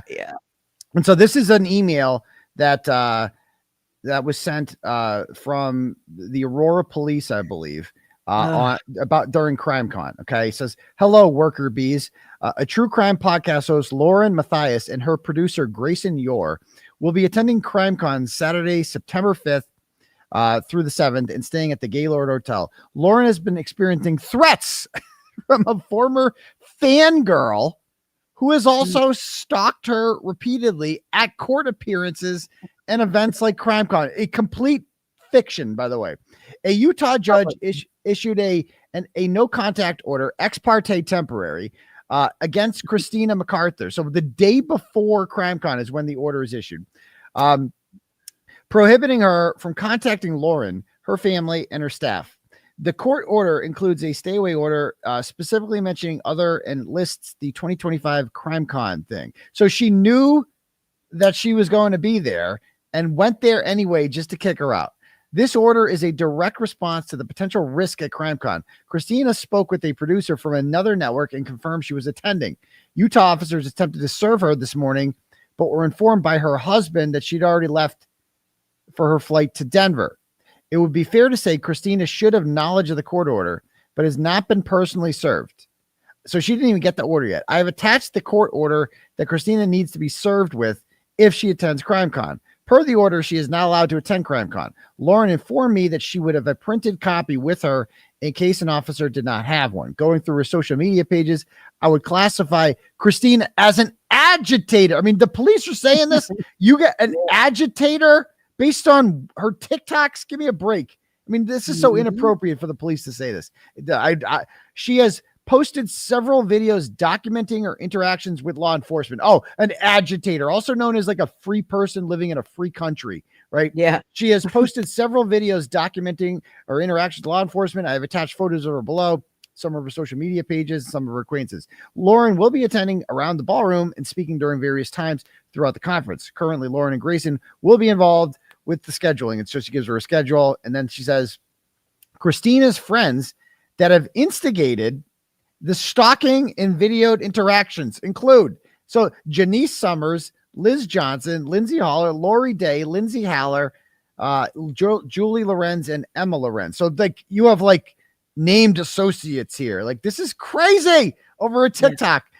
Lauren and Grayson have real safety concerns, not fake ones, real, right? Regarding Christina and her friends due to the threats that have been directed towards Lauren. What threat? I watched 9 hours of this shit. Lauren's on text messages talking shit. Yeah. I mean, that's what it is. That's it. And then it says, it's shame on the police for even this is insane. Lauren and Grayson are huge. How about this? I didn't see this one. Lauren and Grayson are huge supporters of law enforcement. Ding, ding, ding, ding, ding, ding. So they're going to get special treatment because they suck our dicks. They tell us how awesome we are. Oh, there it is right there. We need to find out if she donated to their campaigns or you know what I mean. I'm just she gets extra protection because she supports law enforcement. During your travels while working off duty at the Gaylord this weekend, can you please take note of Christina McArthur and serve her with the court order if she that is such an inappropriate line. Lauren and Grayson are huge supporters of law enforcement. That is beyond inappropriate to say that. And a homicide detective. He's a homicide detective. Oh my God. Detective Major Crimes Homicide Unit. And that worker bees really worries me because that has to do with Mormonism. That's Deseret, the state of Deseret. I'm calling him right now. Hold on. I have to call him. It's her. Detective Major Crimes, Bobbi. Oh, Bobbi. Oh, okay. Bobbi with an I. Okay, I can call him Bobbi right now. 761. We're calling her right now. Let's see what she says. Do you mind? Do you mind being here for this call? Bring it on. Let's do it.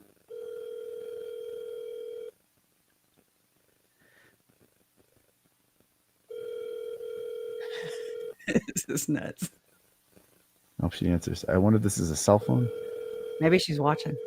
Hi, you have reached Detective Olson with the Aurora Police Department, Major Crimes, Homicide Unit. Oh, major crimes. On my desk, so please leave your Major. name, number, and a case number if it applies, and I will get back to you upon my return. Thank you.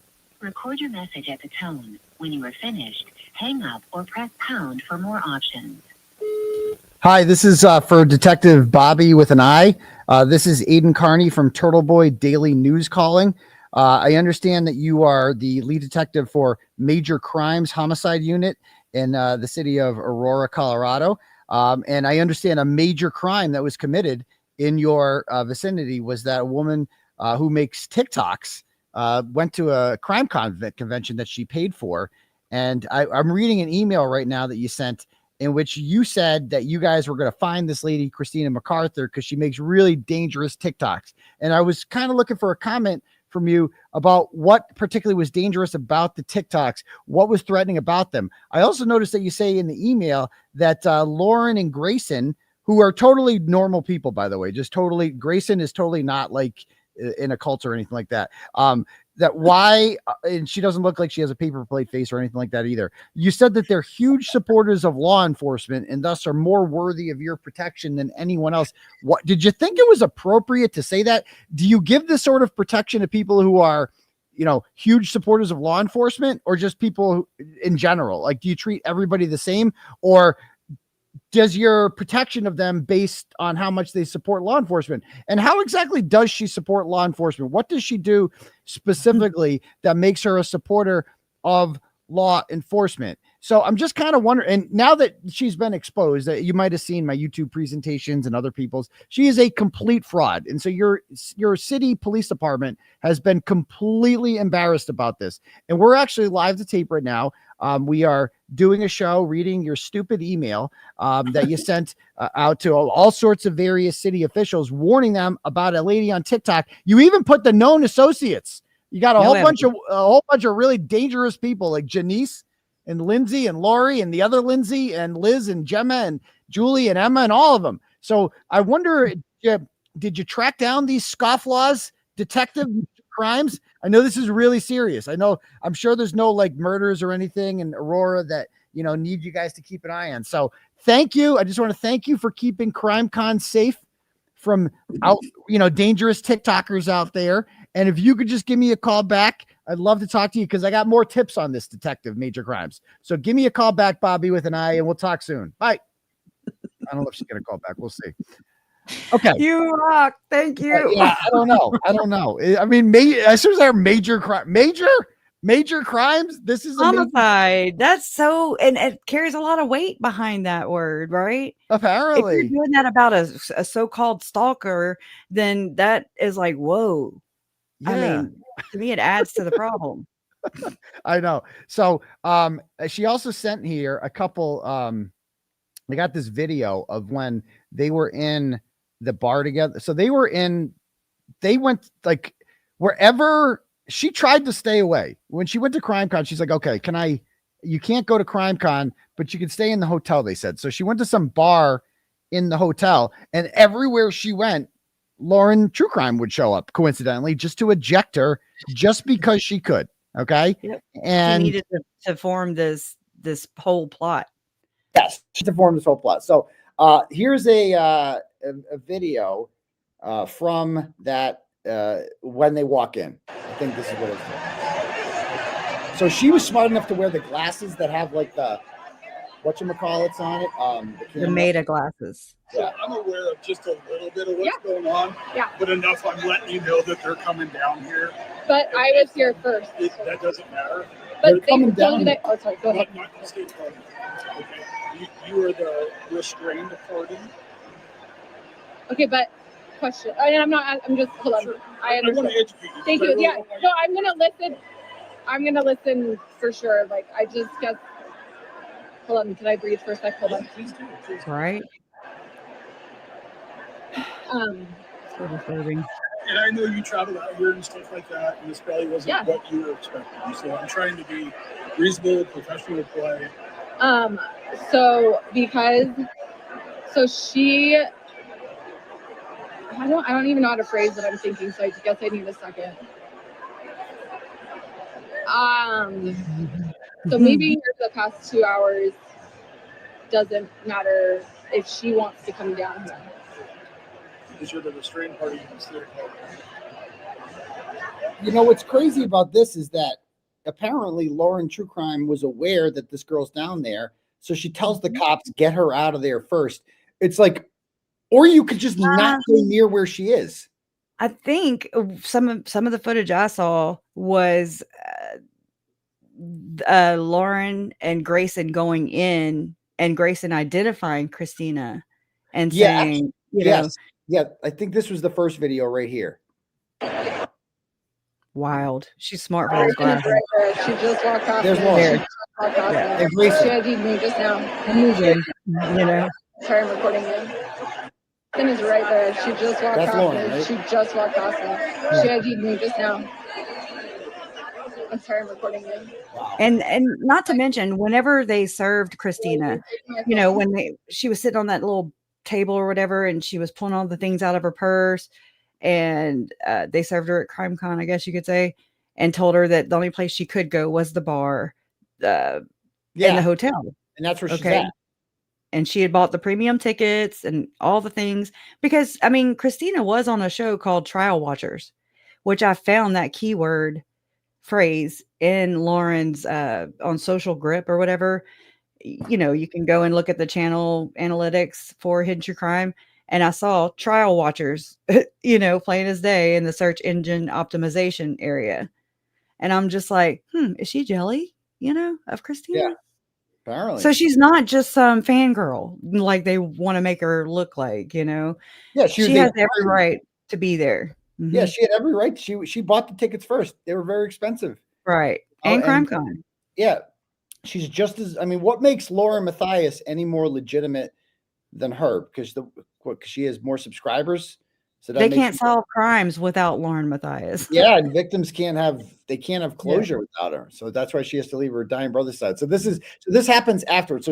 So Lauren goes down there, she sees her there, leaves, calls the police, says, "Can you make her leave so that I can feel safe here?" Because the reality is she doesn't feel unsafe around her. She just wants to use this as a weapon. She wants to use She's the aggressor.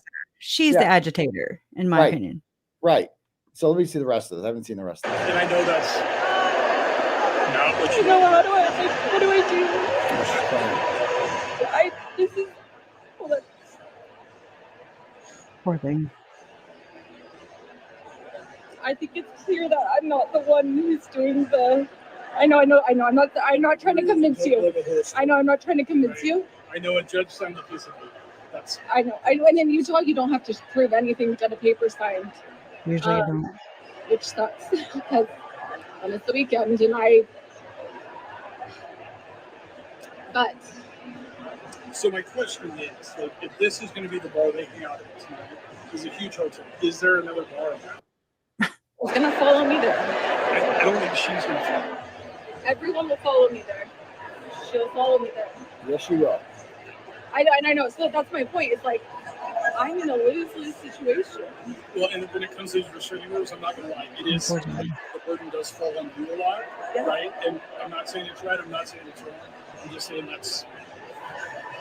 But so I that's why I came. That's why I made sure, like, I came down. There's no one here. I'm here.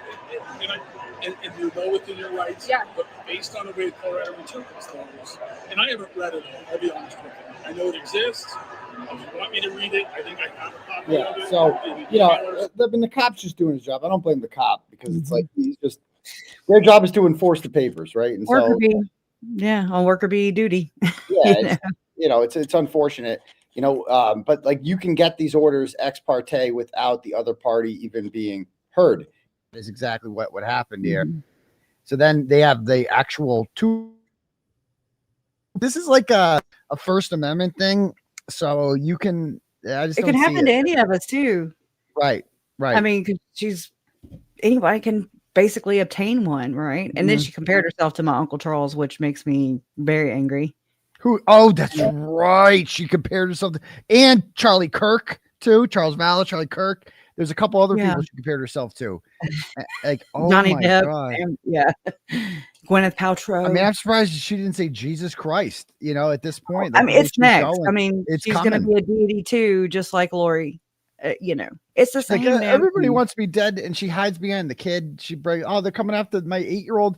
So I listened to that whole stream, and the only person causing any damage to the 8-year-old sounds like her parents. His parents, who are like telling him that like mommy's gonna die.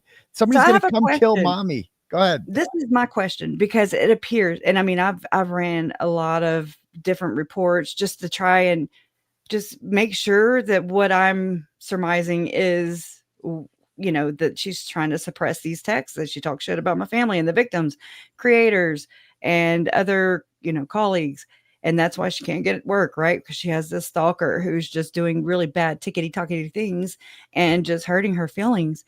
And so my question is, if it appears to me that all this is a fabrication in order to suppress and try to stop her own words from coming out and making her look like the shitbag that she is, in my opinion. And so if that is true, if what this whole stalker gate, all this stuff, okay, is just a hoax, like I believe it is, then did they also falsify the child's mental health condition to, just give it an extra, I don't think they even submitted any, like they just lied. I'm sure I don't believe for a second the kid told his mother that, so if somebody comes and kills you, run, mom. Yeah, run. Yeah, I know exactly. I don't believe that happened. And if so, that's on them. That is on them as parents. Exactly. They shouldn't know anything like that. They should not know anything like that. And you're also like lying. Like you're creating a false. First of all, you're traumatizing the kid and making him think something's going to happen that's horrific, that has no chance of happening. None. Yeah. At all. Like that woman, Christina, is not a threat to anyone. And she has not spoken out about any of this. I've spoken to her privately, and I've asked her to come on my show, and she says she may in the future. Now is not the time. But she's been victimized by this whole thing, and a lot of people have, like Lauren took her entire chat that was up to about 11,000 people. Okay, for that 9-hour diatribe, as my friend True Crime Sushi says, and we all left that calling Christina a stalker. And let me tell you, in all these years that my aunt and her chubby hubby, did what they did, I could never call them murderers until they were convicted. In fact, Lori was convicted in 2023 for Tylee, JJ, and Tammy. And in 2024, I fucked it up. It's hard to do with you did. Yeah, you did. Oh, you can't just wash that shit off. So it comes off easy. It's like backwards. Oh, I'm all fucked up. Okay. Hold on. Go off camera and do it. Damn. Hold on. I gotta do it like this. Brow daddy. Brow daddy. So, exactly. wow, you made me forget what I was saying. Go ahead. And so, but that year between convictions, one of Lori and then the next of Chad, I had to say my murderous aunt. Then I still had to say allegedly Chad, alleged murder. You can't just go saying these words. And so to me, it was just a PR Hail Mary for her to try and poison the well, to cause some kind of, what do you call that? Plausible deniability. Mm-hmm. And that way she could keep and try to hang on to as many subscribers, people on her side, so to speak. Those damn hidden gems, boy, they're pesky. Yeah, they're like one blood for me now. I'm like, oh my God, do they know this story or what? I mean, she's definitely struggling for views here. She's lost like 10,000 subs. And, I mean, for having this many subs, her live streams don't get that many views, like 30,000, whatever. No. But this pity party one got almost 500,000. And I look back on this now. Can we just watch a couple minutes of this together and have a good laugh? Part of this, and it's actually not The part in bed was the funniest part. Like this That was part wild. right there was actually the day, like after the court hearing where the judge told her she couldn't shut Christina up. This was the day after. So she's having a pity. Well, no, this was the day of, apparently. This was the day of. Oh. And so she had just got, told no, basically, by the judge. And I want to say, if I'm wrong, please correct me, but the next day the day before her 9-hour, the day after her 9-hour live would have been the court date to, go and try and get a permanent restraining order.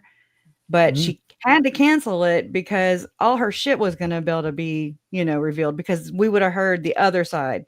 Yes. And it would have been filmed. She didn't like that. She wanted this to all be done in darkness and just silence somebody, and that nobody could, but then when somebody puts a light on, she's like, no, don't put a light on it. Like, I don't want people to see me do it. No, my children. Yeah. And I mean, so she goes in bed with the pearls on. A screenshot. And then, but I said that makes it extra good. People. Yeah, that's a great example. You also said I'm a lot funnier than you thought. Like she just sent a Reddit comment by somebody. A Reddit comment? And we learned that it was made by my stalker. Oh, okay. A couple days later, alleging that I was plagiarizing and that I had poached an employee from another person in my industry. Oh no. I don't. Oh, we have it. Here it is. Supposedly, Lauren poached an employee, and the employee is recycling scripts that she did for Lauren. Not sure if this is one of those cases, but a friend of mine overheard the girl she poached from talk all about it at one of the trials.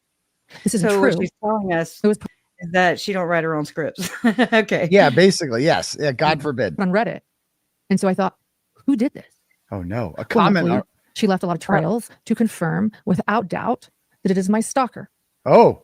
And we have that evidence. I'm not going to show it now, but we have the evidence. Okay, we have because it. she has since deleted that and much of her public post. Oh no, not a comment. Nothing about. And they were disappointed that this podcaster got facts wrong because they were attending the trial.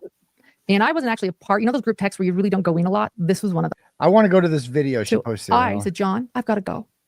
Someone's here outside the courthouse, and I'm scared and worried about everything. I knew everything going on. I'm going to just put my phone camera on just in case, because I'm just worried. And that is why my phone camera was on. It was just in case. And I was walking into the courthouse. It's a no was my film. fault. The doors were right there. And unfortunately, I got scared and stopped. But play the first video I have. You're not supposed to record there. Are you recording me? Please do. Please. Who's that? That was the first one. Unfortunately, my nervousness ended. I want you to know too that Janice later. That's Janice? Yeah. Okay. And so she's filming Janice without telling Janice she's filming? And then she shamed her for filming in a film-free zone. Like, you're not supposed to record at the courthouse. And so she's recording. Yeah, Janice. You can record outside the courthouse, just not inside. Correct. Right? Yeah. She got to twist it. I mean, What a same thing with declaration. Trisha Webfloos. She went into CrimeCon and said that, you're not supposed to be recording anybody or anything. It has signs everywhere, she said. And then she was like, well, but I accidentally left my phone on. And so I have the audio. And so here's the transcript from the audio. I'm just like, oh my God. Yeah. And in her declaration to the court, she actually stated that I approached her. Please do not talk to me. really I feel not threatened. Well, I'm talking about the stuff you said. Please do not talk to me. I feel threatened. Okay, I feel threatened by the things you're saying about me. So then let's stay away from each other. I think that you're a bully. Please stay away. I feel threatened. Really, Lauren? I feel threatened. She needs a rape whistle. I know. So Get her a after rape whistle. this moment, and this recording after this happening so often. I'm not I took trying this to make recording fun to of the lift. anybody with rape. No. But serious. it's the But whistle part. That's funny. what it is. Yes. It's like, oh my God, I feel unsafe. I feel threatened. I feel threatened by that woman, by that little blonde woman coming up to Who, you. in my opinion, was being the better, like a grown adult and actually trying to approach this thing right here. You know what I'm saying? Like Yeah. she was trying to do the grown up thing, and Lauren is just untouchable. You can't touch her. Yeah, you can't. Yes, I feel Off threatened. I feel threatened by your question. Dad, Oh yeah. Could you request this person just to stay away from me? She records me all the time. She records my producer all the I time. gotta see this one. All the crying. Oh, here we go. Hold on. I love the Play crying. this. She is referring Oh, to my brother that died in March. Oh, here we go. Oh my God. This is funny. Oh, here we go. Weaponizing everything, man. Girl. Ooh. My brother was in an accident. I loved him so much. My heart is broken. I abandoned him. So why'd you leave him? I was like You're his a bad mother. He was sister. born when I was 7 years old. And I loved him so much. That I left him. And I didn't have to be covering these trials. These No, you Daybell didn't. trials. My brother needed me. But I went because I wanted justice for the Daybell victims, and I cared. Oh my God. Oh my God.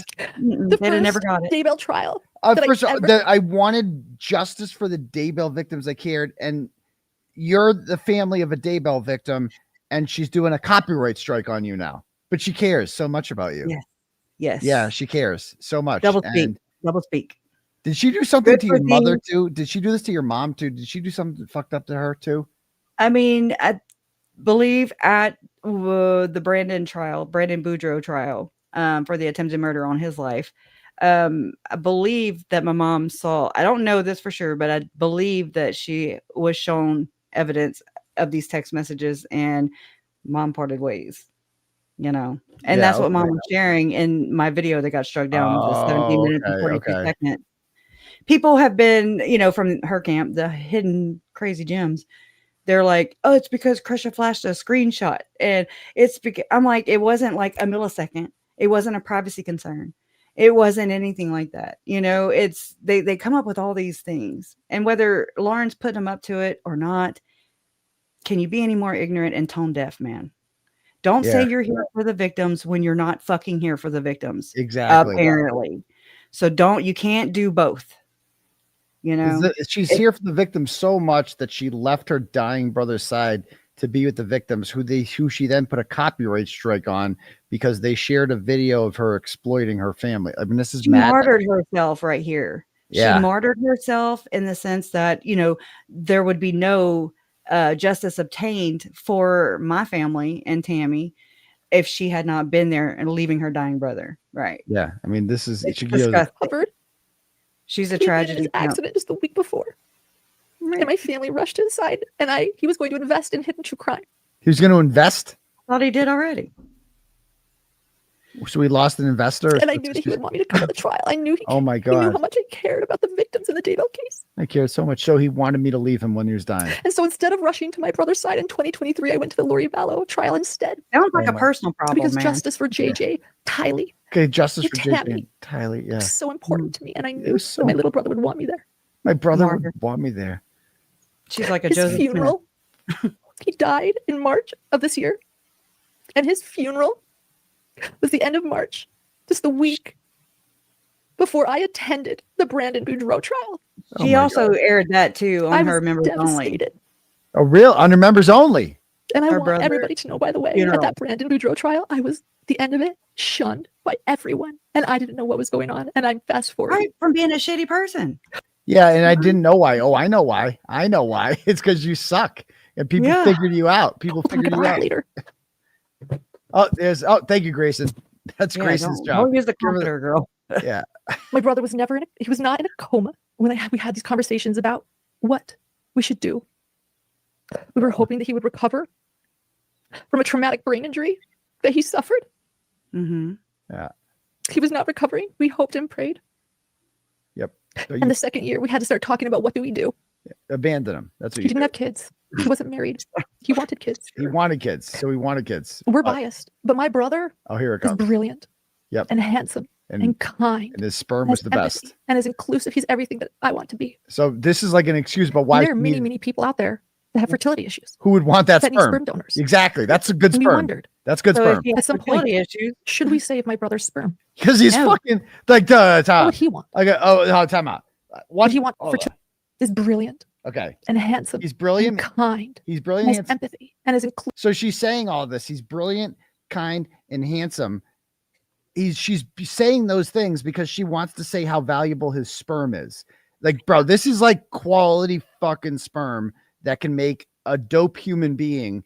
Like, it's okay to Like extract his Epstein. sperm. Like like when he- Epstein and what's her face, just that weird like he's too good looking not to reproduce, is what she's farming, saying right there. Yeah. it's weird. And I'm not shaming anybody. I'm just saying why. My thing is like, why would you want to bring a child into this world with no mother, no father? Exactly. That too. They're gonna make a test tube Like baby. that's selfish, right? What the hell are we doing here? And Isn't I mean, that again, the most important I thing? feel of bad having- for her losing her brother, but that's way more than I can say she has done for me. Or my Right. family. Right. Exactly. Yeah, that's a good point. Inclusive. He's everything that I want to be. He's everything I want to be. And there are many, many people out there Who would that have want fertility that, issues who want that sperm? that need sperm donors. Yep. Is she give talking it about up. herself? And we wondered Does she have fertility issues? at some point, should we save my brother's sperm? Yeah, he's so fucking valuable. It's like the best What would he sperm. want? Would he want to be a donor? Yeah, he just wants to. Why? Well, Yeah, Let he me wants to be be a dead very, father. I don't very- know. if he would want to be a donor, couldn't he have done that like when he was alive? Correct. Or very clear. If one saves the sperm from someone that is recently deceased, they can do that. It's incredible. Recently Medicine is deceased. amazing. Medical care is amazing. recently deceased. That's But insane. if someone that they could retrieve sperm from a recently deceased person, even if Why tragedy not while he happens, was alive? and people that are in comas or people that perhaps not going to make it. Necromancy? That want I don't is even what know I'm how that getting. works. Necromancy is just the big word coming across my mind right now. It reminds me of Chad Daybell. How can you I mean, this is kind of graphic. Yeah, ask the question. A man can become erect when he's dead. How Or do they you just do go that? in and like What do you show him a extract penthouse it? magazine? Yeah, how does it work? Is it like do you just cut him open and pull the sperm out? Like I don't know how that works. I don't know. Save the sperm, somebody said. Yeah, save the to be sperm. donors. And the way that is medically done, most people know this, Yeah, most people. Yes. No. This is through common a knowledge. we very do. simple Now we surgery. do. Now Yeah. we do. A very, very minimal surgery. Thank you, Laura. So These are very, I would never wish any family Right. This to is a have the good question. conversations Good that statement. my right here. family. which one? This person says these are such difficult and hard conversations. How can someone weaponize this? I'm so sorry. Correct. she's How doing. can she weaponize this? Yeah, exactly. I know the lack of self-awareness there. It's like that's Mhm. exactly what she's doing. Yeah. Yeah. had about my brother. The Terry Shriver decisions that you make, The Terry Shriver decision. plus someone you love That's so word. much. How can someone weaponize this? I agree. We don't know. Shine a mirror. Like And she weaponized it multiple times. We're going to see it. Right, And just we one. ended up not choosing to save my brother's sperm. Thank And God. it was a very difficult decision to make. Thank And being God, a I very know. honest, we open chose person. not to. Okay. I guess I shared. Do we not? With a couple of people. I shared it. Okay. I don't remember the conversation that I had with my stalker, Yeah. but I know what my family was considering. And that was the gist The of what we gist were of the talking ji- about. Oh, So it's okay. true. That was, Let's watch that was the jizz. Her Yeah. first TikTok. That's true. Yeah. To get her brother's sperm extracted from his body, an egg, and have either herself or a surrogate carry the baby, and then she raised it as her own so that his posterity could live on. One of the things that was a red flag that I should have seen, instead of chalking it up like, oh, that's a little weird, but what? So her brother got in an accident and he was in a coma. Okay, so he's brain dead in a coma. I want to reiterate that my brother was never brain dead. Okay. And my she little goes brother back was to making normal. eye contact until the day he died. Okay. Okay. When I would take my little boy in to see him, though he wouldn't make eye contact with me, he would only look at him. Okay. He was so sweet. Right. He loved. All right. Okay. I can't even. Avoiding her own crap. Yeah, I can't. And then even and then take her. comes back on everybody else for just discussing it because she put it public. So whatever. Good for thee, not for me. Yeah. So anyway, there's only so much Lauren hidden true crime I could take. I've been over this all. But it was really nice having you on tonight to interview you and hear your because you're allegedly the person that she's doing this for, and then she does this is how she does you with a copyright strike and a bullshit fake lawsuit that's going to go nowhere, and she's just using it to try to silence behind the you. scenes. She's all about behind the scenes and Patreon, and that's where they get to. That's where they feel safe. Like money, a paywall can make. Oh, that's right. Remember, she said, "Come to Patreon afterwards if you want to see more crying." That was great. And oh, such grifters. Unfortunately, I'm glad though that everybody was able to see people. It's opened a lot of people's eyes to the reality of true crime being disgusting. It's already gross. It's already just egregious and painful, and it hurts, but this is like the exploitation that goes on and on and on and on and on until I die, until, somebody no longer talks about it anymore. So anyways, I appreciate the opportunity. I feel like your eyebrow over there though. I'm all fucked up. I fucked up the eyebrow. I can't even take myself seriously with this, but thank you so much for coming on, and good luck with everything. And we'll be in touch. All right. Thank you. Thank you, Kresha. Have a great night. Thank you. That was great. That was cool. So I haven't had a guest on in a while, so that was nice to have her on. And thank you, Kresha, for joining us and sharing her perspective. Because again, that's the person that Lauren Matthias is like standing for. Who does she stand for? Like, anyway, I hate Dr. John more than her. Like, Dr. John's worse. Dr. John's much fucking worse than her. I'm telling you, Dr. John is the cause of all this. I fucking hate Dr. John so fucking much.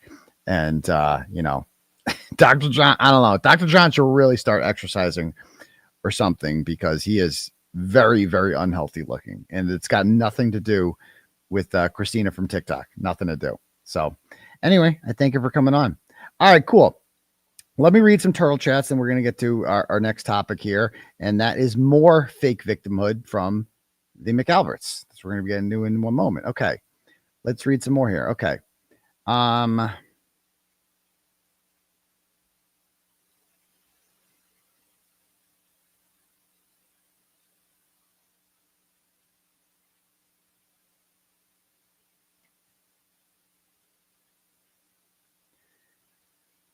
Okay. All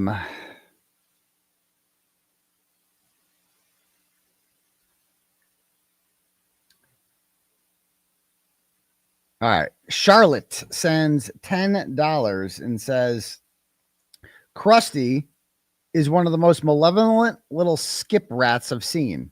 Even her soul is septic. P.S. What color pants are you wearing? I'm not wearing any pants right now. I'm just kidding. I got blue pants on. Thank you for asking. I appreciate that. Next up,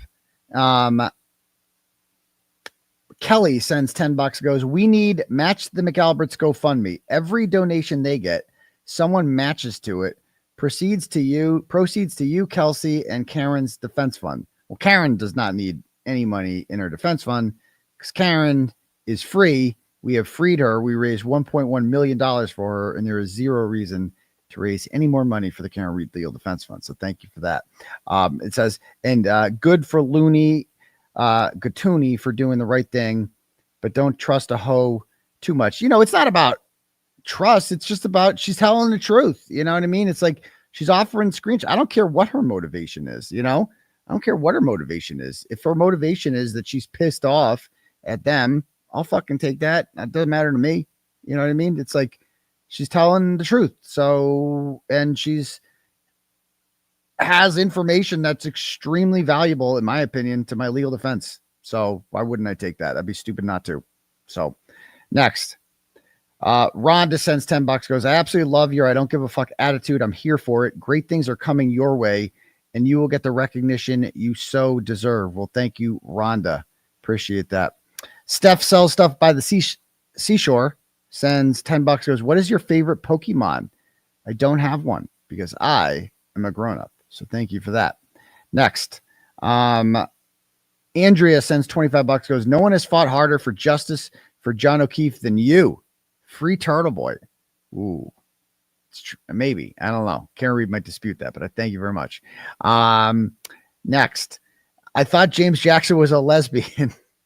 sends $5 and goes, the twisted troglodytes are in their little caves, adding up all your turtle chats as we speak. Oh yeah, remember that? And Krusty too. Remember Krusty did a whole thing estimating how much money I make and determining how much my bail should be based upon that. Yeah, interesting. Next, Rolo sends $25 and says, I've been trying for a week to understand Karen Reed, Turtle Boy, and the drama. I'm more confused than ever. How long do you think it would take for someone to understand everything from scratch? Not very long at all, Rolo. I mean, it's really just this simple. The drama can be summed up by Karen Reed, since her acquittal, has, just doesn't like me because she believes that I have given my followers and supporters the impression that she is ungrateful and that I went to jail for her and that she's ungrateful. And in Karen's opinion, I am being dishonest with my subscribers and making people hate her because, I didn't go to jail for her. She says I went to jail because I couldn't keep it in my pants, she said. And she seems to not recognize that I'm on bail because I took up her case. And that's just a fact. So it's just a general disagreement over that. And she believes that I should be thankful to her and that I owe her a thank you. And she doesn't owe me a thank you. Not that I ever asked one from her, but that there's that, and see, we got guys like this who I appreciate you becoming a member. Barry says you might have gone to jail for her, but she's not ungrateful. The fullness hasn't played out yet. See, this is the part we got to squash right here. This whole oh, she's going to be grateful later on. No, no, it's not. You don't understand. Like Jessica said, she made me. I mean, those were her exact words were, I made you. I made you who you are, and you know it. That was the exact quote. And so, what are you going to say to that? It's like a complete, we view this relationship completely differently. So that's all there is to it. So, all right, next. Tanya sends $10, goes, I predict another 9-hour cry fest after this for Hidden True Crime. Possibly. She's not going to like that. I played some of her video. Let's see if she comes after me. Laura sends $25, goes, hi, Aidan. I lost my dad unexpectedly today. Jesus, I am so sorry, Laura. And I just wanted to say, I'm really grateful to have your YouTube presentation tonight to keep me company for a while. Thanks for being so awesome. Well, that means a lot to me, Laura, that you would watch my YouTube presentation on a night like tonight after losing your dad. I'm really sorry about the loss of your dad, by the way. And, my thoughts are with you. And sometimes it's, in the face of tragedy, everybody grieves differently, but sometimes the best cure is medicine, right? I mean, the best medicine, the best cure is medicine. The best medicine is laughter. And, I like to think that I can entertain you. I mean, I went 2 days after my mom died. I went to the Karen Reed final day of jury deliberation because I wasn't going to miss it, and sometimes people need a distraction, and so I'm happy to be your distraction. So God bless you. New Jersey gal sends $10, goes, not to revisit ancient history, but I'm still thinking about the dead turtle at your parents' house. Any chance it's unrelated to the Karen Reed trial and maybe someone you would least expect? Who knows where your parents live? Well, anybody can look up where my parents live. It's in public record. They'll find my mom ran for office. My mom was an elected official and was for 18 years. So you just find her address. It's not that difficult. But I have a hard time believing that a dead turtle at my parents' house is somehow unrelated to me. I find that tough to believe. Whether or not it's about Karen Reed, we'll see. But it's just kind of odd that happened. So thank you. Next, Paige sends $10 and goes, sidebars released. I know they're coming. I think a couple of them appear to be out. Some of the trolls are sharing some of them. I'm not sure if those are legit or how they got them already, but Like one of them was telling like Alessi to stop like making faces at the jury or something like that. It's like, are you fucking kidding me? I can't wait to read the sidebars. They're going to be great. Krusty Crawford sends $10 and goes, I feel really bad for this woman, but make this stop. McCabe's have a USAF contract for millions. There's a lot of Mormons in Belmont. Okay, thank you. Sonia sends $10 and goes, people, please don't feed the McGrifters. No matter how much you want to leave a comment on their charity page, this public service announcement was brought to you by a nice turtle-roo. Much love, Aidan. Thank you, turtle-roo. Yeah, and we'll get to that. A lot of FKR people are leaving $5 with the McAlbert grifters. I love how they're getting on the grift. I respect it. But I'd come with you on that, Sonia. Lee sends $5, goes, it seems like Jen McCabe must have had an affair with Brian Albert because she protected him from jump more than his own wife Coco does. I always thought that was odd, how much Jen McCabe was involved, but there's no evidence of that. Morrissey will make sure nothing happens to Jen McCabe also. Willie, I don't know. Asser and Fish sends $25. I mean, he's done a lot already for her. She gets the queen treatment. Asser and Fish sends $25, goes, listen, Turtle, I'm going to jump on the Turtle Boy should civilly sue Krusty bandwagon. Again, when I announced that I was suing LG2, I said that she is the first of 5, and that was for a reason. And you can imagine who's up next. So just stay tuned with that one. All right. Because there is a lot of defamatory statements. For instance, if somebody posts on Twitter that you murdered your dog and just comes out, it's like, yeah, Aidan murdered his dog and you didn't murder your dog. That's defamatory. Like you can't say that if it's not true. You can't just go out and say that. And so we'll see what happens. So stay tuned for that. And so he goes on to say, sue her for the McCabe couch. Then you can host a Turtle Cult weekend retreat that it concludes with a massive bonfire of Krusty's prize couch. We can all join hands as we gather around and sing Kumbaya. It might not sound like much, but that couch is the ultimate representation and summation of Krusty's life's work. Losing it would break her. It really would. That couch was like, it's all she had, and she financed it too. I don't know if she's still making payments on it, $10 a month. I don't know, but thank you for that. Next, Callie Sandy RN Barty sends $10, goes, Doctor, washer stuck on spin and everything is sopping wet. I need a repair appointment ASAP. Ooh, yikes. PM appointment works best. Respect your spirit and commitment to the community. I can only fix fridges. I don't do washing machines, even though they're extra wet. So I appreciate that. Celine sends $100. Thanks, Celine, and says the corruption from my tribe is 100% more severe than Norfolk County. As a sovereign nation within a nation, we have a corrupt tribal court and moral prosecutors appointed not by the citizens, but the tribal council. And the judge and chief of police, both assigned by tribal council, expunge their ethics to satiate the council. Thanks for showing us how to use the internet to spread information and plea for attention to matters to our own citizens. We are watching and implementing strategies. Sincerely, Celine from Seattle. So again, I don't know much about Native American tribes or anything like that, but I would imagine they're just as susceptible to corruption as any other organized governing body, perhaps even more so because there's like less oversight from, the federal government. So God bless you. And I'm glad I could inspire you. Eileen sends $10, goes, you need to make a new members emoji with the eyebrows. Ooh, I think so too. That's not a bad one. I like that one. Next. An angry Mormon sends $10, goes, if Lori Vallow committed murder simply because she was Mormon, then all Catholics are pedophiles. Fair. Stop blaming the religion and start blaming the psychopath that commits the crime. Fair. It's like when people blame pit bulls and shit. Like, it's like, well, not all pit bulls, or it is.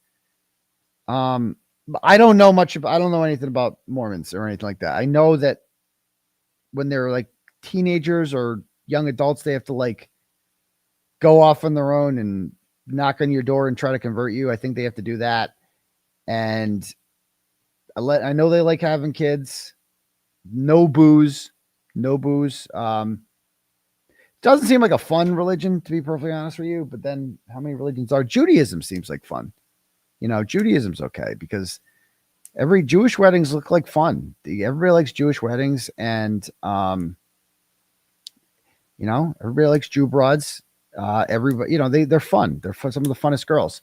But other than that, I mean, Mormons, I don't meet a lot of Mormons. But from what if they seem like Lauren True Crime, they're not fun at all. But again, we don't want to put everybody in a box like that, So anyway, next up.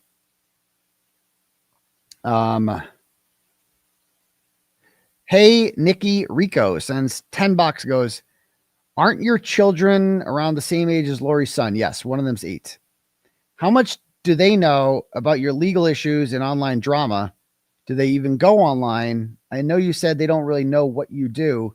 Stark contrast to what Lauren is claiming about her own trial. It's a great point. My children don't know shit about what I do. They know I'm on YouTube. They know I got a whole bunch of subscribers, which my daughter is always teasing me about. Isn't that much? And I'm always like, how many subscribers do you have, Dad? 165,000.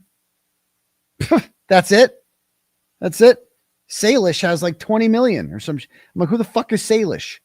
I don't know. She's this kid whose dad exploits her on the internet and makes a whole bunch of fucking money off of it. So that's who Salish is, and makes it's always on my TV at home. She always turns on fucking Salish.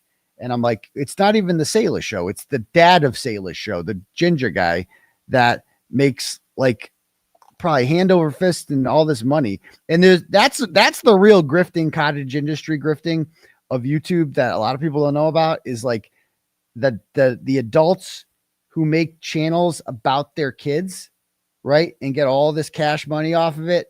Like my son used to watch this other one off of, I forget what it was. There's a whole bunch of them where people just use their kids, and it's like, hey, look at me. And they do a lot of cuts and shit. Oh, we're going to go to the theme park today, and we're going to do a little scavenger hunt. And who's going to win our scavenger hunt today? Is it going to be Salish? Is it going to be this little fucker over here? Who's going to win? I don't know. Where are the clues? Well, it's like, oh, this is so gay. This is so gay. And they go through phases, the kids do. At the younger phase, that's like the phase they're in now. When they were 3, their phase was watching other kids play with toys. That was the phase that they went through. Orion's World. Yeah, there's all these different kind of. It was watching other kids play with toys. Like, you guys have a house full of toys, and all you do is go on YouTube and watch other kids play with their toys. That's like millions of people do that. This Asian guy, Uncle John. I bet I got to go see Uncle John's YouTube channel now. Let me see if I can find this. Hold on.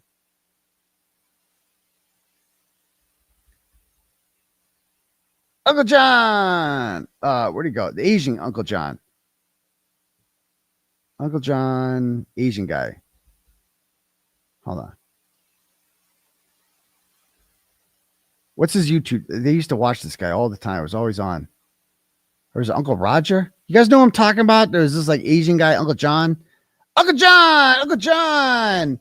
And they would just sit there and watch Uncle John. I don't even know. Or just kids opening fucking toys and shit. It's like they go through these phases. I shit you not. Where they just watch other kids open their goddamn presents. And it's like, I think I might have a video of it here. Hold on. Let me see if I have it. Give me one sec.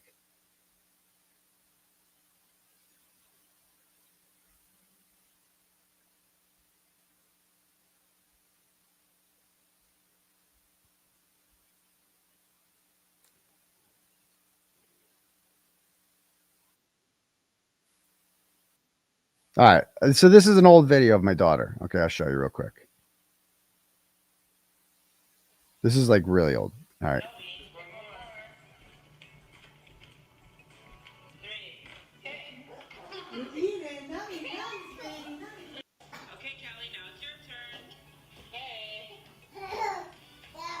Watch this. She's just watching other kids.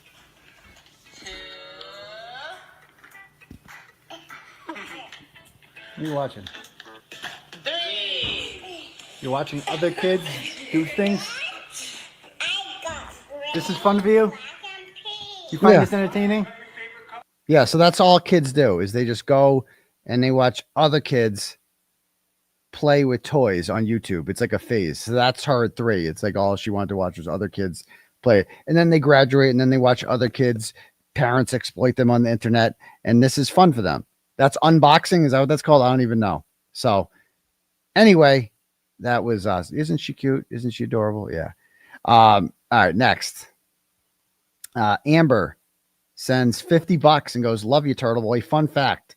Lauren interviewed Detective Bobbi after the James Craig trial in Colorado. This interview was before CrimeCon. No way. So that's how Lauren knew Dr. Bobbi? Oh, okay. Gotcha. All right, next. Interesting stuff there. Okay. Aurora, Wyoming sends $25, goes, thanks for blasting this out with the family of Charles. I watched this trial and Lauren Matthias creeped me out almost immediately. You're the best. 1A freedom. And I need a cape. Okay. My pleasure. Well, thank you very much, Aurora, Wyoming. Next. Vonda Van Dyke sends $5, goes, I agree with Dr. Turtleboy. Dr. John is the problem. He can't even read a research problem. He thinks 3/23 sample size means everybody. Thanks for having Kresha on. She is amazing. Yeah, she was a great guest. I enjoyed having her on. And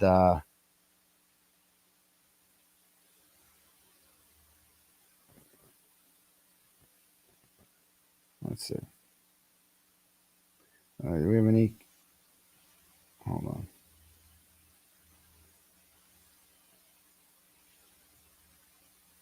Let's see. Cash apps here.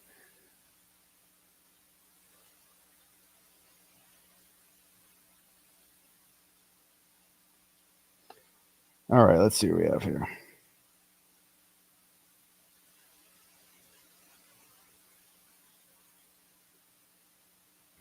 All right. EMC sends $10 and says, MCG made you. Monica Grant. Karen Reed, you wrong. You're right about that. Thank you, EMC. Ray from Dallas, my guy, says, for the GOAT. Thanks, my dude. I appreciate that, Ray from Dallas. Loved your show this afternoon, or evening, whatever. Loved it, as always. Thank you. Lena sends $10 and goes, major crimes. I know. That's going to be a fun voicemail for Detective Bobbi tomorrow. Alex sends $15, goes, what Lauren did to Kresha is unforgivable. I agree. So shitty. Thank you very much. Oh, geez. Ashley sends 200 big ones and says, will you sue for malicious prosecution? Yes, there will be a lawsuit after this. And this is another reason why, teaming up with it has to be done. Like Lindsay Gattani is going to be essential to that. Like essential. Like the shit. She has been behind enemy lines. She has been, and I'm sorry, but like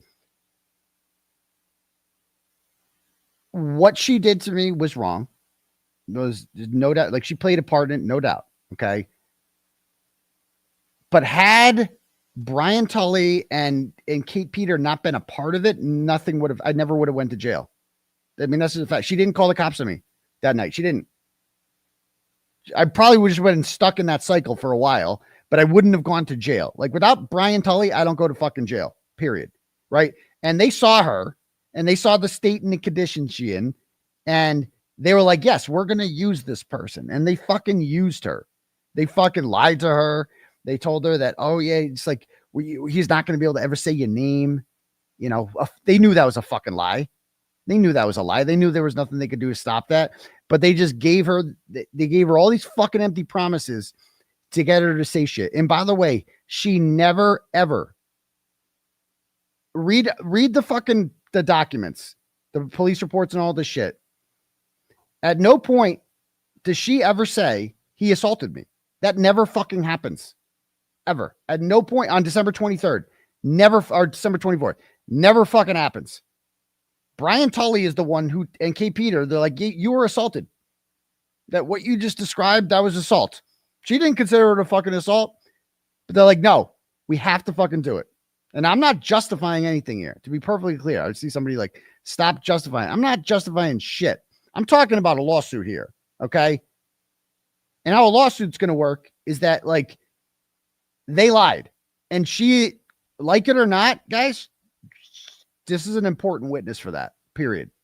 And if this person wants to come forward and say this shit and tell the fucking truth, then I welcome it, period. I'd be fucking stupid not to. I mean, it's my life that's on the fucking line here. You know what I mean? I'm the one facing fucking years in jail over this. I'm the one facing, who needs to be made whole when this is done, who has had to spend hundreds of thousands of dollars on legal defense fees, who fucking went to jail for 60 days. I'm the one to have to do that. Okay. So whatever it takes to make myself whole when it comes to, whatever, like, sorry, she's an important fucking witness in this all. So that's fuck. I don't apologize for that. Exactly. Like, I would say, I think this is fair. I think this is a fair breakdown. Like, Kate and Tully were absolutely the driving, especially Tully. Kate has been trying to put me in jail for fucking last 5 or 6 years. It's all she fucking does. And every police department that she has gone to and every district attorney's office that she has gone to has been like, buzz off. You're fucking crazy. She's been trying to use the Holden police for years, the North Attleboro police, every fucking police department to try to get me locked up. And most of them just like, okay, you don't know what the fuck you're talking about. Until she met Brian Tully. Until she met Brian Tully and Ken Mello, and they were like, yeah, fucking sure, whatever. Do all the fucking work for us, sure. You want a fucking couch, sure. Whatever. You just buy your own. She would do it for free. I don't even care about the payment part. I hate when people get too caught up in the payment part, right? So yeah, there's that. Anyway, next. So thank you very much, Ashley, for that. Okay. If anyone else wants their messages read, you can click at the link at the top for Turtle Chat, or you can cash at me at $ Uncle Turtle Boy, and we could do it that way. Now we're going to talk about the McAlberts thing, but just give me 1 second here to let's see. I'll play But this. I've never lost to him in court, right? One time, I had a temporary harassment order that was not extended. Obviously, 3 years later, we can look back and go, maybe it should have been extended because he didn't fucking quit, right? That's not a loss. It's not a win or lose situation. What the fuck is wrong with you? You go into court because you ask for protection. That's it. Now, meanwhile, Aidan has tried to get harassment orders on me. What is it, 3-4 times now? He's never gotten a temporary one because I've never fucking harassed the piece of shit. And he's never had one issue at the 2-party hearing. Never happened. If anything, I wait until it's legitimate harassment, which is why, as far as going in ex parte, as of right now, I am 2 for 2. I am fairly confident, unfortunately, and I will say this, preface this, unfortunately, I am fairly confident, unfortunately, that when the court date rolls around, and he's the one posting about all this too, like, I did not post about this fucking order, put it up, tag him, brag. I didn't want to make it like that. I just wanted to protect my fucking kid. That's all I wanted to do, right? Not make a show of it. But he has to because he's a piece of shit, right? But I'm confident that when I have to go back into extend this, that it will be necessary and therefore it will be granted. And unlike Aidan, like, I don't want it to have to be necessary, because for this to be necessary means that my kid is fucking suffering. And I don't want that, right? I don't want that. I've been very clear. I've been very quiet about this whole ordeal since it started. Couple of posts, Aidan, knock it off. That's it. And I do it in public because most people. All right, shut the fuck up. All right, next. All right, so let's talk about the McAlberts thing. Speaking of, because they are having a tough time here. Let me pull this up. Pull up the twit, shall we?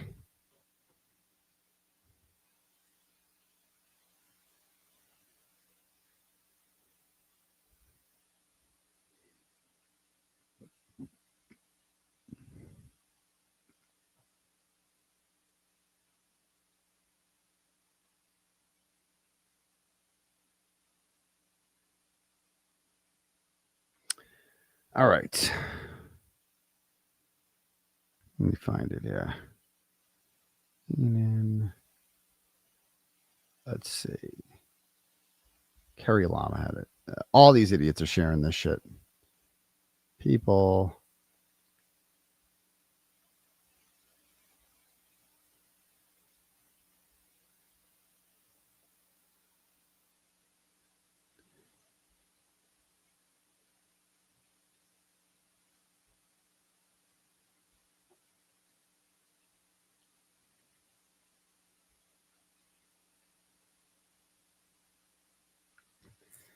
I've asked my friends to donate instead of getting me anything for my birthday.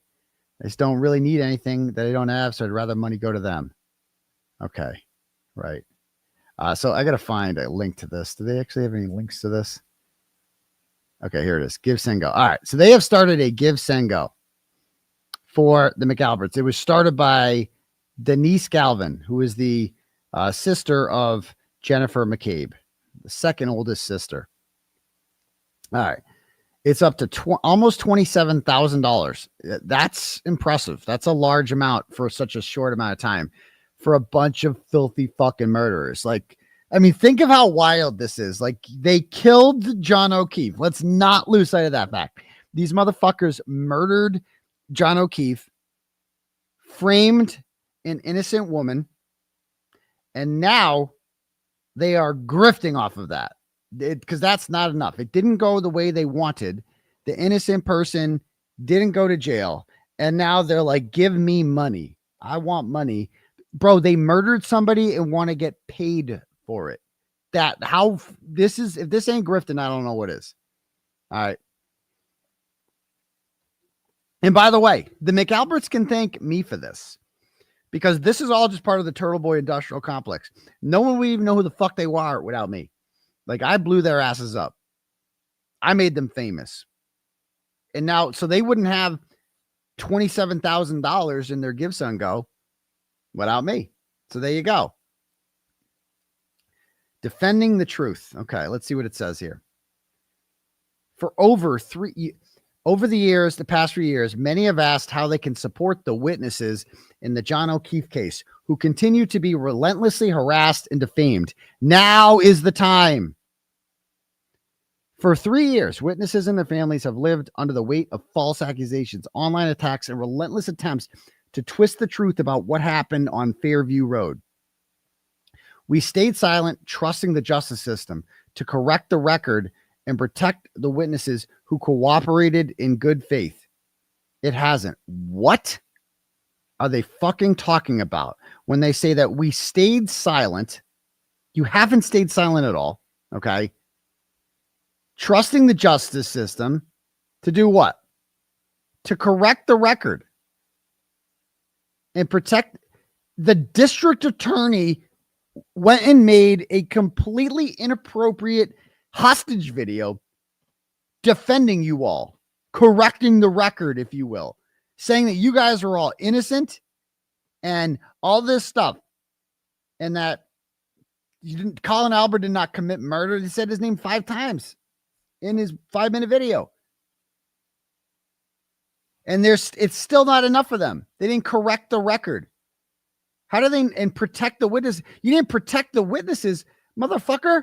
For the first time in the history of journalism, a journalist was charged with felony witness intimidation for asking witnesses questions and peacefully protesting and raising awareness and doing impressions on my YouTube presentations. For the first time in history, a journalist was arrested for that and put in jail. And they still have the audacity to say that it wasn't enough, that they didn't do enough to protect them. Motherfucker, they did everything they could and more. Everything. They arrested people. They tried charging people for rubber duckies. And you think that wasn't enough? Are you fucking insane? Instead, a new and dangerous playbook has taken hold.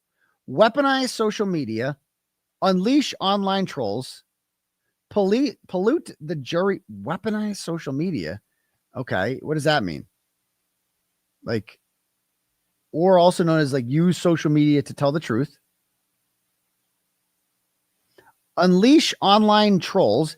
Motherfucker, you guys are the kings of online trolls. What are you talking about? You work crusty panties. She runs something called the Masshole Troll Mafia. That's what she calls it. She calls it the Masshole Troll Mafia, and you appointed her your fucking spokesperson, and you're sitting here saying that trolls are bad. Are you fucking kidding me? Hello? Pollute the jury pool, also known as educate the populace. And by the way, the jury pool that they picked, the jury pool was overwhelmingly had heard of this case. And they picked 18 jurors who didn't know that fucking much about it. They still found 18, didn't they? And they all thought Karen Reed was not guilty at the end. All of them, unanimously. Tear apart a community.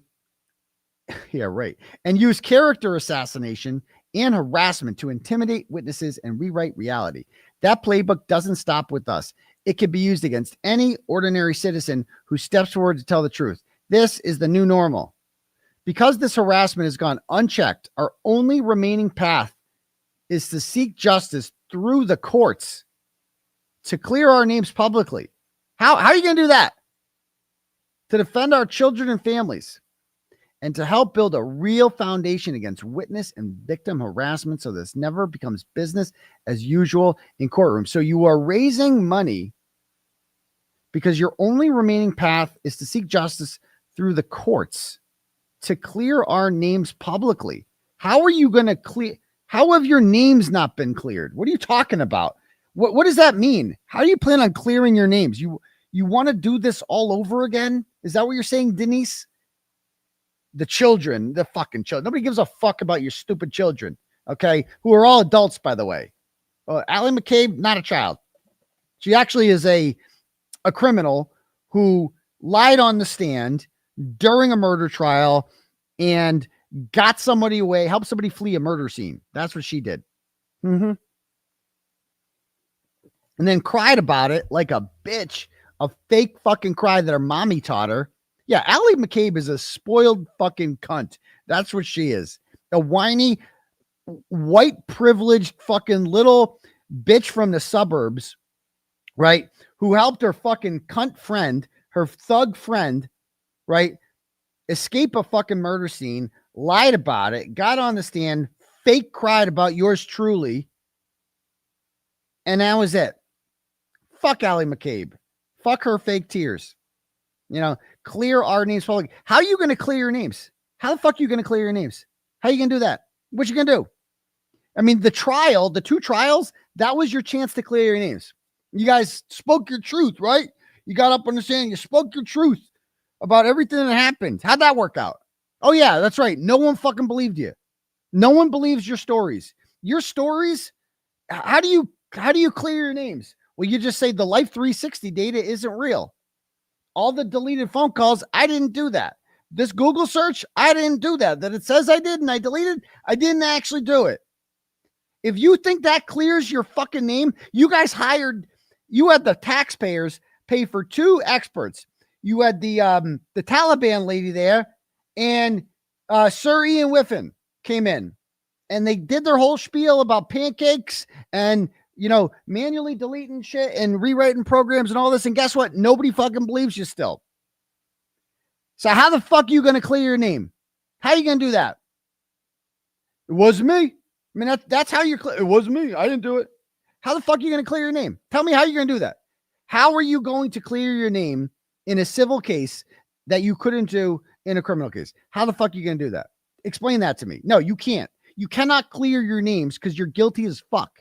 And you guys tried to clear your names. It was a complete and total fucking disaster. And you had the advantage of a judge who was completely on your fucking side. Completely on your side.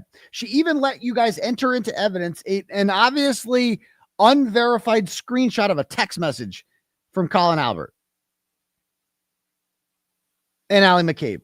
That was allowed into evidence. Some fucking how that screenshot was allowed into evidence, and you still couldn't clear your name because you're guilty as fuck. That's what you people are. And I dare you. I mean, are these people retarded? Are these people retarded? They really think that. I got news for you, Denise Galvin. I got news for you. The best advice for you people is to just go away. That's the best thing you could do. would be like, if I were your in position, what I would do, like, everybody thinks you guys did this because you did, your family, not you, Denise, but your stupid family did this, right? Everybody knows they did it. Everybody thinks they did it. And the more you talk, the worse it gets. Okay.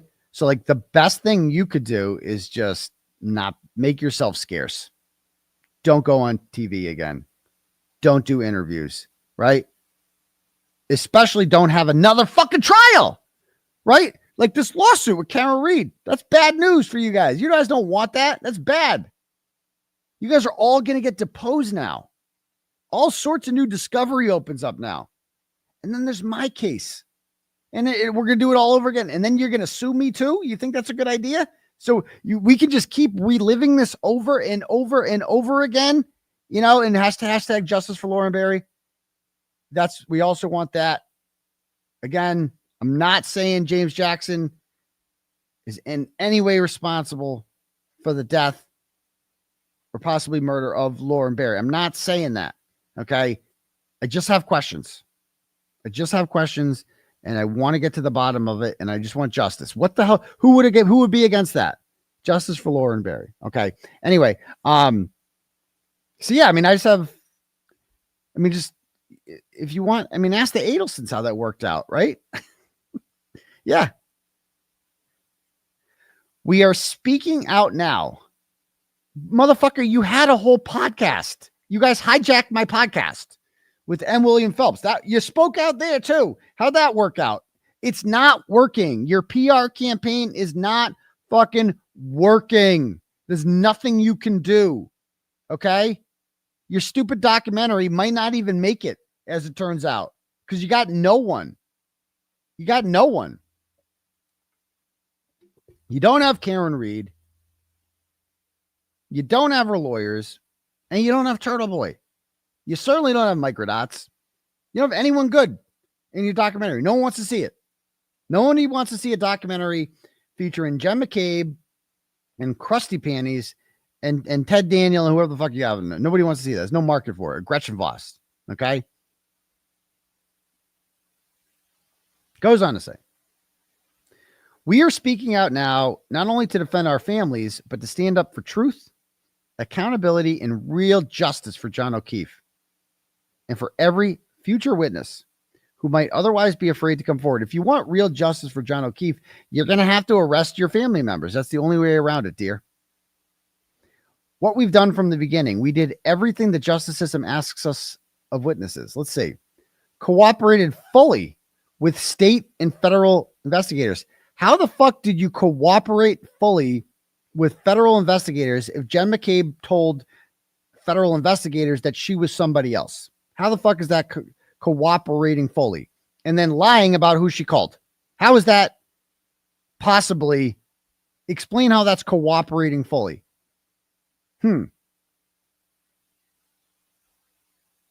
And by the way, it's easy to cooperate with state investigators when they're not investigating you at all, which is what they did. They didn't investigate you. It's really easy to cooperate with people who are not investigating you. We provided statements immediately, except for Colin Albert, who was not interviewed by police until 18 months after the fact. Except for the fact that the friends and family meeting was held at 11:30 a.m. at Jennifer McCabe's house with Brian Albert, Nicole Albert, Matt McCabe, and Jen McCabe all there, and Kerry Roberts being interviewed by them, with all of them watching while they're texting. She's telling them everything. Yeah. You guys all, Peggy O'Keefe told you to all get your story straight. Y'all did that, right? I mean, is this a joke? We provided statements immediately. When did Julie Nagel give a statement? Oh yeah, like 10 months afterwards. Sarah Levinson. I mean, how many people were not interviewed? When was Tristan Morris ever interviewed? Caitlin Albert. When were these people ever interviewed? They were all witnesses. None of them were interviewed. What are you talking about? Testified before grand juries. Yeah, you have to. You have to. You lied to the grand jury too. Like Kerry Roberts, who just lied to the fucking grand jury. She admitted to that. That's great. We answered every question. And you lied. You lied about the answers to a lot of questions too. I mean, answering questions doesn't count if they're lies. Told the oh my God. Oh my God. Told the truth every single time. Are we really, you actually are saying that with a straight face? Jen lied to the FBI and said that she was somebody else. Okay. That happened. Oh, it's okay, because she thought they were selling or something. Oh, right. Then why did she then call 5 people and say the feds were here if she thought they were ice cream salesmen or some shit like that? Right. Oh my God, the balls on these people. Not one of us ever invoked the 5th Amendment because we have nothing to hide. Motherfucker, Brian Higgins' attorney stood there and held his fucking hand during his testimony because he was accused of violating federal law. They can't be serious with this. They cannot possibly be serious with this shit. We have nothing to hide. None of us invoked the 5th Amendment. Yeah, none of you are accused of committing a crime, right? Jesus Christ, they can't even. And yet you guys wouldn't hand over your phones. Brian Albert and Brian Higgins destroyed theirs. Brian Albert fought the Rule 17. If he had nothing to hide, why did he fight the Rule 17 for his phone? Why? Why'd Jen McCabe fight the Rule 17 for her phone? Why? Why'd they do it? We became targets. Despite our full cooperation, a coordinated effort grew online and in the media to shift blame onto innocent people. It wasn't a coordinated effort. It was just me. I didn't coordinate with anyone. I read the court filings and I decided you people did it. That's it. There was no coordination. Karen Reed threw me a fucking, despite the credit that Karen Reed takes for this fucking story, I got bad news for you, McAlbert. She didn't do shit as far as my writing goes. She gave me some pictures of Jen McCabe, right? And told me about who Lucky Loughran was. And then I went and found him myself. She really didn't do that much for me, to be perfectly honest with you. Like, she was the primary benefactor of our relationship, not me. Okay? To be very clear. False narratives were pushed into court filings, says you, social media, and public forums, also known as like a third-party culprit defense. Our names, reputations, and livelihoods were attacked. Oh, no. Often viciously. Oh, that makes it worse because it's vicious. And without any basis in fact. I see a lot of facts. Here's a fact. Your sister Googled how long to die in cold at 2:27 a.m. and then deleted it. There's a fact. Our families have endured years of harassment, intimidation, and online defamation. Yet I don't see any defamation lawsuits filed. None. I don't see any. What else is he saying it? Personal and professional harm. Who's like, yeah, Kelly Deaver had professional harm done to her because she lied in a murder trial. Like, she lied. And that's probably why these people, they make fools of themselves and like, oh my God, you caused me professional harm. No, motherfucker, you did. If you weren't so shady, then you wouldn't have professional harm. Damage to our children. Oh, fuck your children. Relationships and well-being. Oh, fuck your relationships, fuck your children, and fuck your well-being. That's what I have to say to that. Tens of thousands of dollars in legal expenses. Oh, why? Because you had to, you didn't need what'd you need legal expenses for? What'd you need attorneys for? You're innocent, right? I mean, Brian Albert paid Greg Henning money to fight the Rule 17. Why'd you fight it? You got nothing to hide in your phone, right? Why'd you hide it? Why'd you have to pay an attorney for? What'd you need that for? Fuck your legal expenses. You know? You could just not hired an attorney because you didn't do anything wrong, right? Innocent people don't need attorneys, right? What do you need an attorney for? Okay, what do you want this money for? Where's the money going? With the civil trial now ahead, we know the same playbook will be used again. Distort the facts, target the witnesses, and re-traumatize our families in public. We cannot face this alone. So they know they're being sued. So this is a fundraiser because they know their ass is getting sued. Your support will help us secure the legal representation necessary to fight back. Challenge the false accusations in court of law. Protect our families from ongoing harassment. The cops are already doing that. Establish a clear stand against witness and victim intimidation, ensure the truth we've stood by. This is all just blah, blah, blah, blah, blah. I mean, it's really just the first one. Secure the legal representation necessary to fight back. Granted, if they're getting sued, they're going to need attorneys, and attorneys cost money. So if it's a free country, if people want to donate to them, they're free to, right? My question is, I mean, good luck. I mean, how much money are they going to raise? They're going to get 100 G's? They'll probably get 100 G's at this rate. They already got 26. And that's not bad. I mean, not bad because it's grifting. But how are they going to split it? What percent does Higgins get? Do they even talk to Higgins? What's he getting? His ass is getting sued too. Every contribution, large or small, brings us closer to clearing our names. Now, your names are never going to be cleared. Protecting our children and drawing a line in the sand so that this kind of witness harassment cannot be the model for future defendants. Every contribution will be used directly to help ensure justice is served by funding the legal work, protection, and advocacy needed to confront these falsehoods and stop the harassment. Right. If there are funds remaining after our cases are resolved, there will not be. We intend to use those to support other witnesses and victims facing similar attacks. Right. Oh my God. So that no one has to fight this kind of abuse. They're the real victims. Thank you for standing with us, for believing in truth over online mobs, and help us pursue real justice.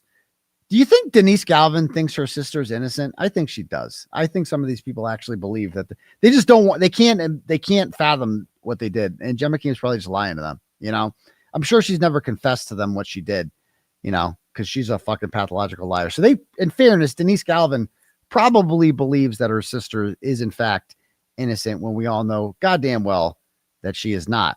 And Emily C had the funniest fucking video on this. You guys got to watch this video about this. I died watching this. This was too funny. Hold on. No witness should ever be forced to be alone. Every day, people become witnesses through no fault of their own. Good people who simply do the right thing. Imagine stepping forward, believing justice will protect you, only to find yourself fighting for your peace, your privacy, and your safety. What would you It's do the crusty voice. if It's the that crusty witness voice. was sitting in front of you, all alone, crying from being pressured into silence? What if all you had to do was reach into your pocket and adopt a witness for just $1 a day? Now you can. Visit defendingthetruth.org. Oh my God. Now is the time. Chloe. We stand for truth. Chubbs. We stand Chubbs for became justice. Colin. We stand for witnesses. That is the funniest shit I've ever seen. Oh, I'm dead. I'm dead. 50 cents a day. You can save a witness. Oh, just $1 a day can keep these witnesses alive. Just go buy a pizza. Go buy a charity pizza from D&E Pizza. Dude, dead. Fucking dead. That is the funniest shit I've ever seen. I loved it. I mean, it's just so comical. Really? A lawsuit? And you see, like, the people giving the money. I mean, who are the biggest donors? Let's go read some of the donors. Let's go back and share this. Okay. $250 from Cynthia Bowman. Okay, $100 from Jake and Megan. Tony Antonelli, whoever that is, $1,000. Jam $76, 6-7. All right. Carolyn Hagan, 100 big ones. God Never Sleeps, $214. Woo. When my dad first started out in the police force, wearing the uniform was a sense of pride and was respected in the community for what the police force was all about. Unfortunately, today, that uniform is a target. Stay strong. Oh, yeah. Well, you know, John O'Keefe also wore a uniform when he was killed. by the very people you're giving money to. So you can't pretend to give a shit about cops if you're giving money to the people who murdered a cop. You fucking filthy, disgusting, useless piece of shit. Die in a hole. All right. Twitch is $25. Sending you lots of love from Australia. Okay. We've had your back the entire time. Accountability for Karen is what we all want. Oh, God. Tara, get a life. See, our people keep giving $5. And it could Mel. Was he a YouTuber guy? $525. Ooh, $20 here, $100 here. This is some solid grifting. I'll give it to him. I respect a good grift. The Reardon family, that's Jen's lesbian sister there, sends $505. Another 1,000 here. Oh, Gaffney gave $500, of course. Dude, this is like killing it. They're killing it. I give it to them. This is grifting. I respect solid grifting. Leo Wiener sends $500. This is what the Dougal family sends $500. Goes justice for John O'Keefe and justice for the witnesses victimized by Karen Reed, her dishonest, unethical attorneys, and social media characters. Bro, Ken, whatever, Carl, whoever you are, Heidi, Jackie, Chinless. You guys, that was your boy, John O'Keefe, and you are literally giving money to the people who murdered him. That's how pathetic you guys are. Good job, detective. Good job. $25 here, 25 there. Who's a rat? Gives $5. Troll Matcher. Ooh, sends $25. Okay. Let me see. I mean, look at these donos coming in, dude. This is solid grifting. I will give this to them. 250, 100. These people don't want their names on it, I guess, because they're probably like ashamed to be associated with this. Bunny Buchanan sends 100. Margaret Bagley. Oh, Latima Lesser. Isn't that really that ratchet chick from Twitter? Sends $50. Okay. 100, 115. Talus Finch. Is that a Twitter troll? I've heard that name before. Sends 100. Rogie Rogue gives 100. Were I possessed of even a fraction of the courage so admirably demonstrated by true victims, I should undoubtedly be a far better man. God bless you all. I got bad news for you, Rogie. I got bad news for you. Brian Albert is not going to fuck you. He is not going to fuck you, no matter how much money you give, bro. And I mean, Rogie Rogue is one of the most blatantly racist people on the internet, and just a nasty guy, a weirdo too. He used to be on our side. Thank God we got rid of him. So I'm sure they're very happy to have him on their side. Let's see. Higgins gave money. A Higgins family member gave money. Okay. Or maybe that's a different Higgins. I don't know. 100 here, 100 there, 500 here, 100, Julia.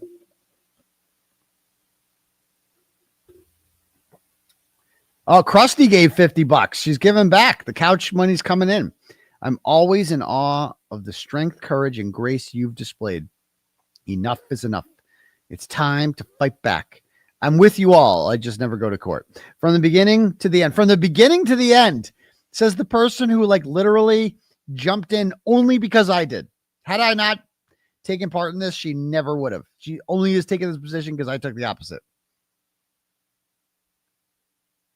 500 for Jamie. Okay. 50, 25, 100. Okay. It just goes on and on. Any other? Kaz Hug sends 10. D's Nuts gave $5. Nice. 50 for anonymous, 1,000 for anonymous. Right. Blah, blah, blah. Any other good ones? Another 1,000 here. This is wild, dude. I want to read all of them. See if there's any. All these anonymous $1,000 donations is crazy.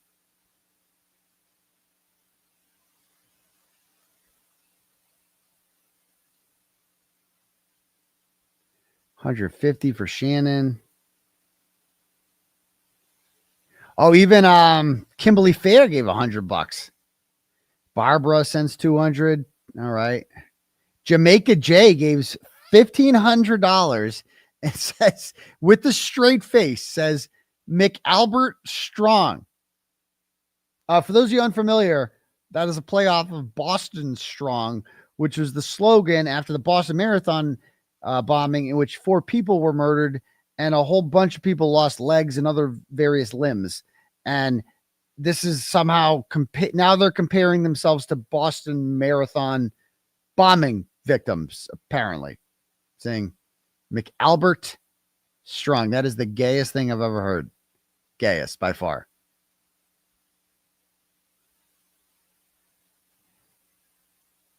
Wow. Any more here? So sending support for a great cause. Yeah. Or you could just give money to like babies with AIDS. I mean, I would suggest babies with AIDS is the better. Natalie should do that. Did Natalie give a dono? I didn't see her on here. Robin Brides, she was on our side too. What you have all endured is nothing short of a travesty. You've never fought alone and never will. Bitch, you were on our side. You gave money to me, stupid. Oh, they're quoting Martin Luther King. Oh my God. Kenny Dougal.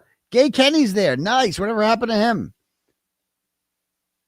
He disappeared before the verdict came.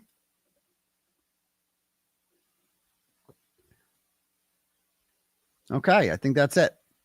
So that is one of the greatest grifts of all time. Speaking of grifting, let's see if we have any more donos here, shall we? Before we end the night. Okay, we have Full Throated Motion sends 50 big ones and says, the only time I've been offended during your YouTube presentations is you don't have a favorite Pokemon because you're a grown-up. Fuck you. Mine is Gengar. Just kidding. I love what you do. Keep talking out the trash and bullying the bullies, Doc. Someone's got to do it. Bullying the bullies. I like that one. I appreciate that very much. I didn't see Julie Carpenter on that. Did she not donate? Did Essie donate yet? You know she's going to. You know it's only a matter of time. Next. Jill Campello sends $10, goes, from one doctor to another, great interview. Bob Motta Defense Diaries can be telling you everything about LDL, Lauren, and the Mormon component. He got to know her over Delphi and Vallow murder trials, and he's not a fan, to put it mildly. I know that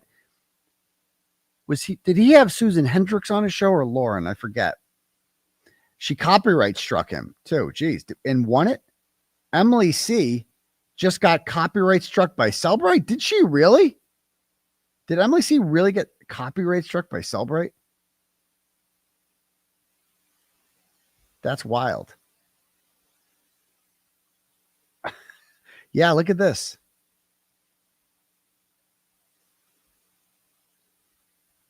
Cellbrite copyright struck me on YouTube for using their logo in this video. So which new Celebrate Ian's got your back. Celebrate. So she's like spelling it differently. Protecting dirty cops since 1999. Celebrate when the data isn't in your favor. She's so funny. Celebrate making the data work for you. I like this one. This is your winner. You got to go with this one with the funny cop car. That's your winner right there. Okay. Here with Ian Whiffen. Oh, this is the one. Sexy genius who influenced both Karen Reed trials. The trials. Okay. Yeah. We showed that on a previous one. She's so funny. Go subscribe to her channel. Thank you. Next. Trisha sends $10, goes, keep being you. We love you from Dallas, Texas, where my boy Ray is from. Thank you for saving me from the shots tonight. Because when you say cunt, we have to drink. Yeah, I haven't said cunt too many times. They said it twice right there, cunt. So have a great night, you bunch of cunts. Thank you. Yellow Lead Betteros sent $25, goes, do you ever worry your kids will see your YouTube presentations as they get older and hear about your relationships, language, etc.? We are not offended at all, but they would be. Would they be? And have you thought about this? That's a fair question. It's a fair question, and one that I have to consider. I realize. I mean, how am I going to explain the fridge daddy thing to them? How am I going to explain McMorgan's? Like, daddy is flawed, I guess. I don't know. Like, I guess we'll have that conversation, or it's like a learning experience. Like, maybe don't go to McMorgan's. Maybe like go to the library instead and find yourself a nice girl, maybe do that. And you won't end up like daddy, like in jail, or daddy's like human, and so, yeah, I guess we could do that. I mean, it's a fair question. I think about it sometimes because right now they don't follow any of this shit, but then again, I don't know, probably like, I don't know, that's probably a question I'll have to face like 6-7 years from now, I guess. Right now, they're bored by my channel. They have absolutely no interest in my content. None. I tried to get them interested in the Kearney case, and they were just like, no, we don't care. I don't, especially my daughter's like, I don't care, Dad. I don't care. They hear about it all the time. When we go out to dinner, it's like everybody wants to come up to me, take a picture. Nice to meet you. And they're not annoyed by it. Like, they think it's funny, but it's like, it gets everything. So it's like, they don't, whatever, So luckily that's one thing I have going for me is that it comes up so prevalently whenever we go out that they have no interest in talking about it when we get home. So there we go. So that's a good thing, I guess. I don't know. Next. I am looking forward to the day when we could talk about where I went, like Dad went to jail. Like, they don't know about that to my knowledge. Maybe they will. We're gonna have the conversation someday, but I think this story is going to have a happy ending where, I defeat this and then maybe we become like really rich and like we're living in like a dope, like mansion. Like, imagine I get like a whole bunch of money off of like suing the state. I feel like I should. And then it's like, yo, kids, check out Daddy's crib. Like, we have like, we got a freaking bouncy house in the basement, and we got a skate park and all types of fun shit. All new Nintendos everywhere, Nintendo Switch 2, everything. We just have fucking TVs everywhere. It's gonna be dope. And in-ground, indoor pool, all this shit. Boat, obviously. Take him out on the boat. Every time he gets sad, let's go on the boat again. And we're gonna be like, see, I went to jail, but peep this, so it all worked out. You can watch the movie, all that stuff. So it'll all work itself out. But like everything I did, guys, it all paid off in the end. So enjoy your boat ride, and then we'll be much better. All right, next. Megan sends $5 and goes, I know you may feel my pain with this one. I want the original chicken crispers and skillet queso back at Chili's. I never tried it. Was it good? But it sounds good. My comfort foods are being stripped away from me as fast as citizens' constitutional rights in Massachusetts. If you know, I don't know about that, but it sounds delicious. And, I'm not hungry right now because I ate dinner already, but like, God damn it, Chili's is good. It is just the fucking tops. Like, nothing comes close to Chili's, especially with chain restaurants. Like, nothing compares. It's the best. Again, I would rather go there. If you're like, where do you want to go to dinner tonight? All prices equal. Like, suppose prices were completely equal. Where do you want to get dinner tonight? Capitol Grill or Chili's? What do you think? Obviously Chili's. Like, so and I realize most people probably disagree with me, but your loss, because Chili's is the bomb. So thank you. Next. Cat Cool sends $5, goes, you hit it. The fundraiser is all for the documentary because they have nothing. So they created a movement. Also, shouldn't the lawyers be doing this on a contingency for the big payout? Love you. That's if they were suing me. This appears to be a fundraiser for defense attorneys because they're getting sued. That's what this appears to be. So I get that. Diana sends $5, goes, regarding the McAlberts bullshit website that we never invoked the Fifth Amendment because we had nothing to hide is a lie.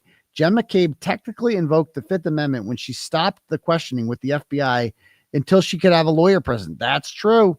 These people are such morons. Hashtag Turtle Boy gets you laid. Yes, he fucking does. because I'm running a dope sex cult here. Thank you. Jess Machado's cringe face Silva sends $5 and goes, I'm going to get emotional. I said, Tommy, we did it. Should I play it one more time? Should I play it? Hold on. What's today's date? When was sex cult? 2 nights ago? Was this it? No, that's not it. We don't want to play that one. But one more time. I just want to play this. This is too funny. We just got to play this real quick. Speaking of Jessica, I'm sorry. This is just too funny. Now, call me petty for sharing this. I don't care. It's funny. BLT can have a good laugh over this. I mean, he's got a good sense of humor. That's what he's known for. So he'll have a good laugh over this, I'm sure. And emotional. Yeah, but he was across the street. Him and I are both standing next together, and he's live, and he's got his big iPad set up, and the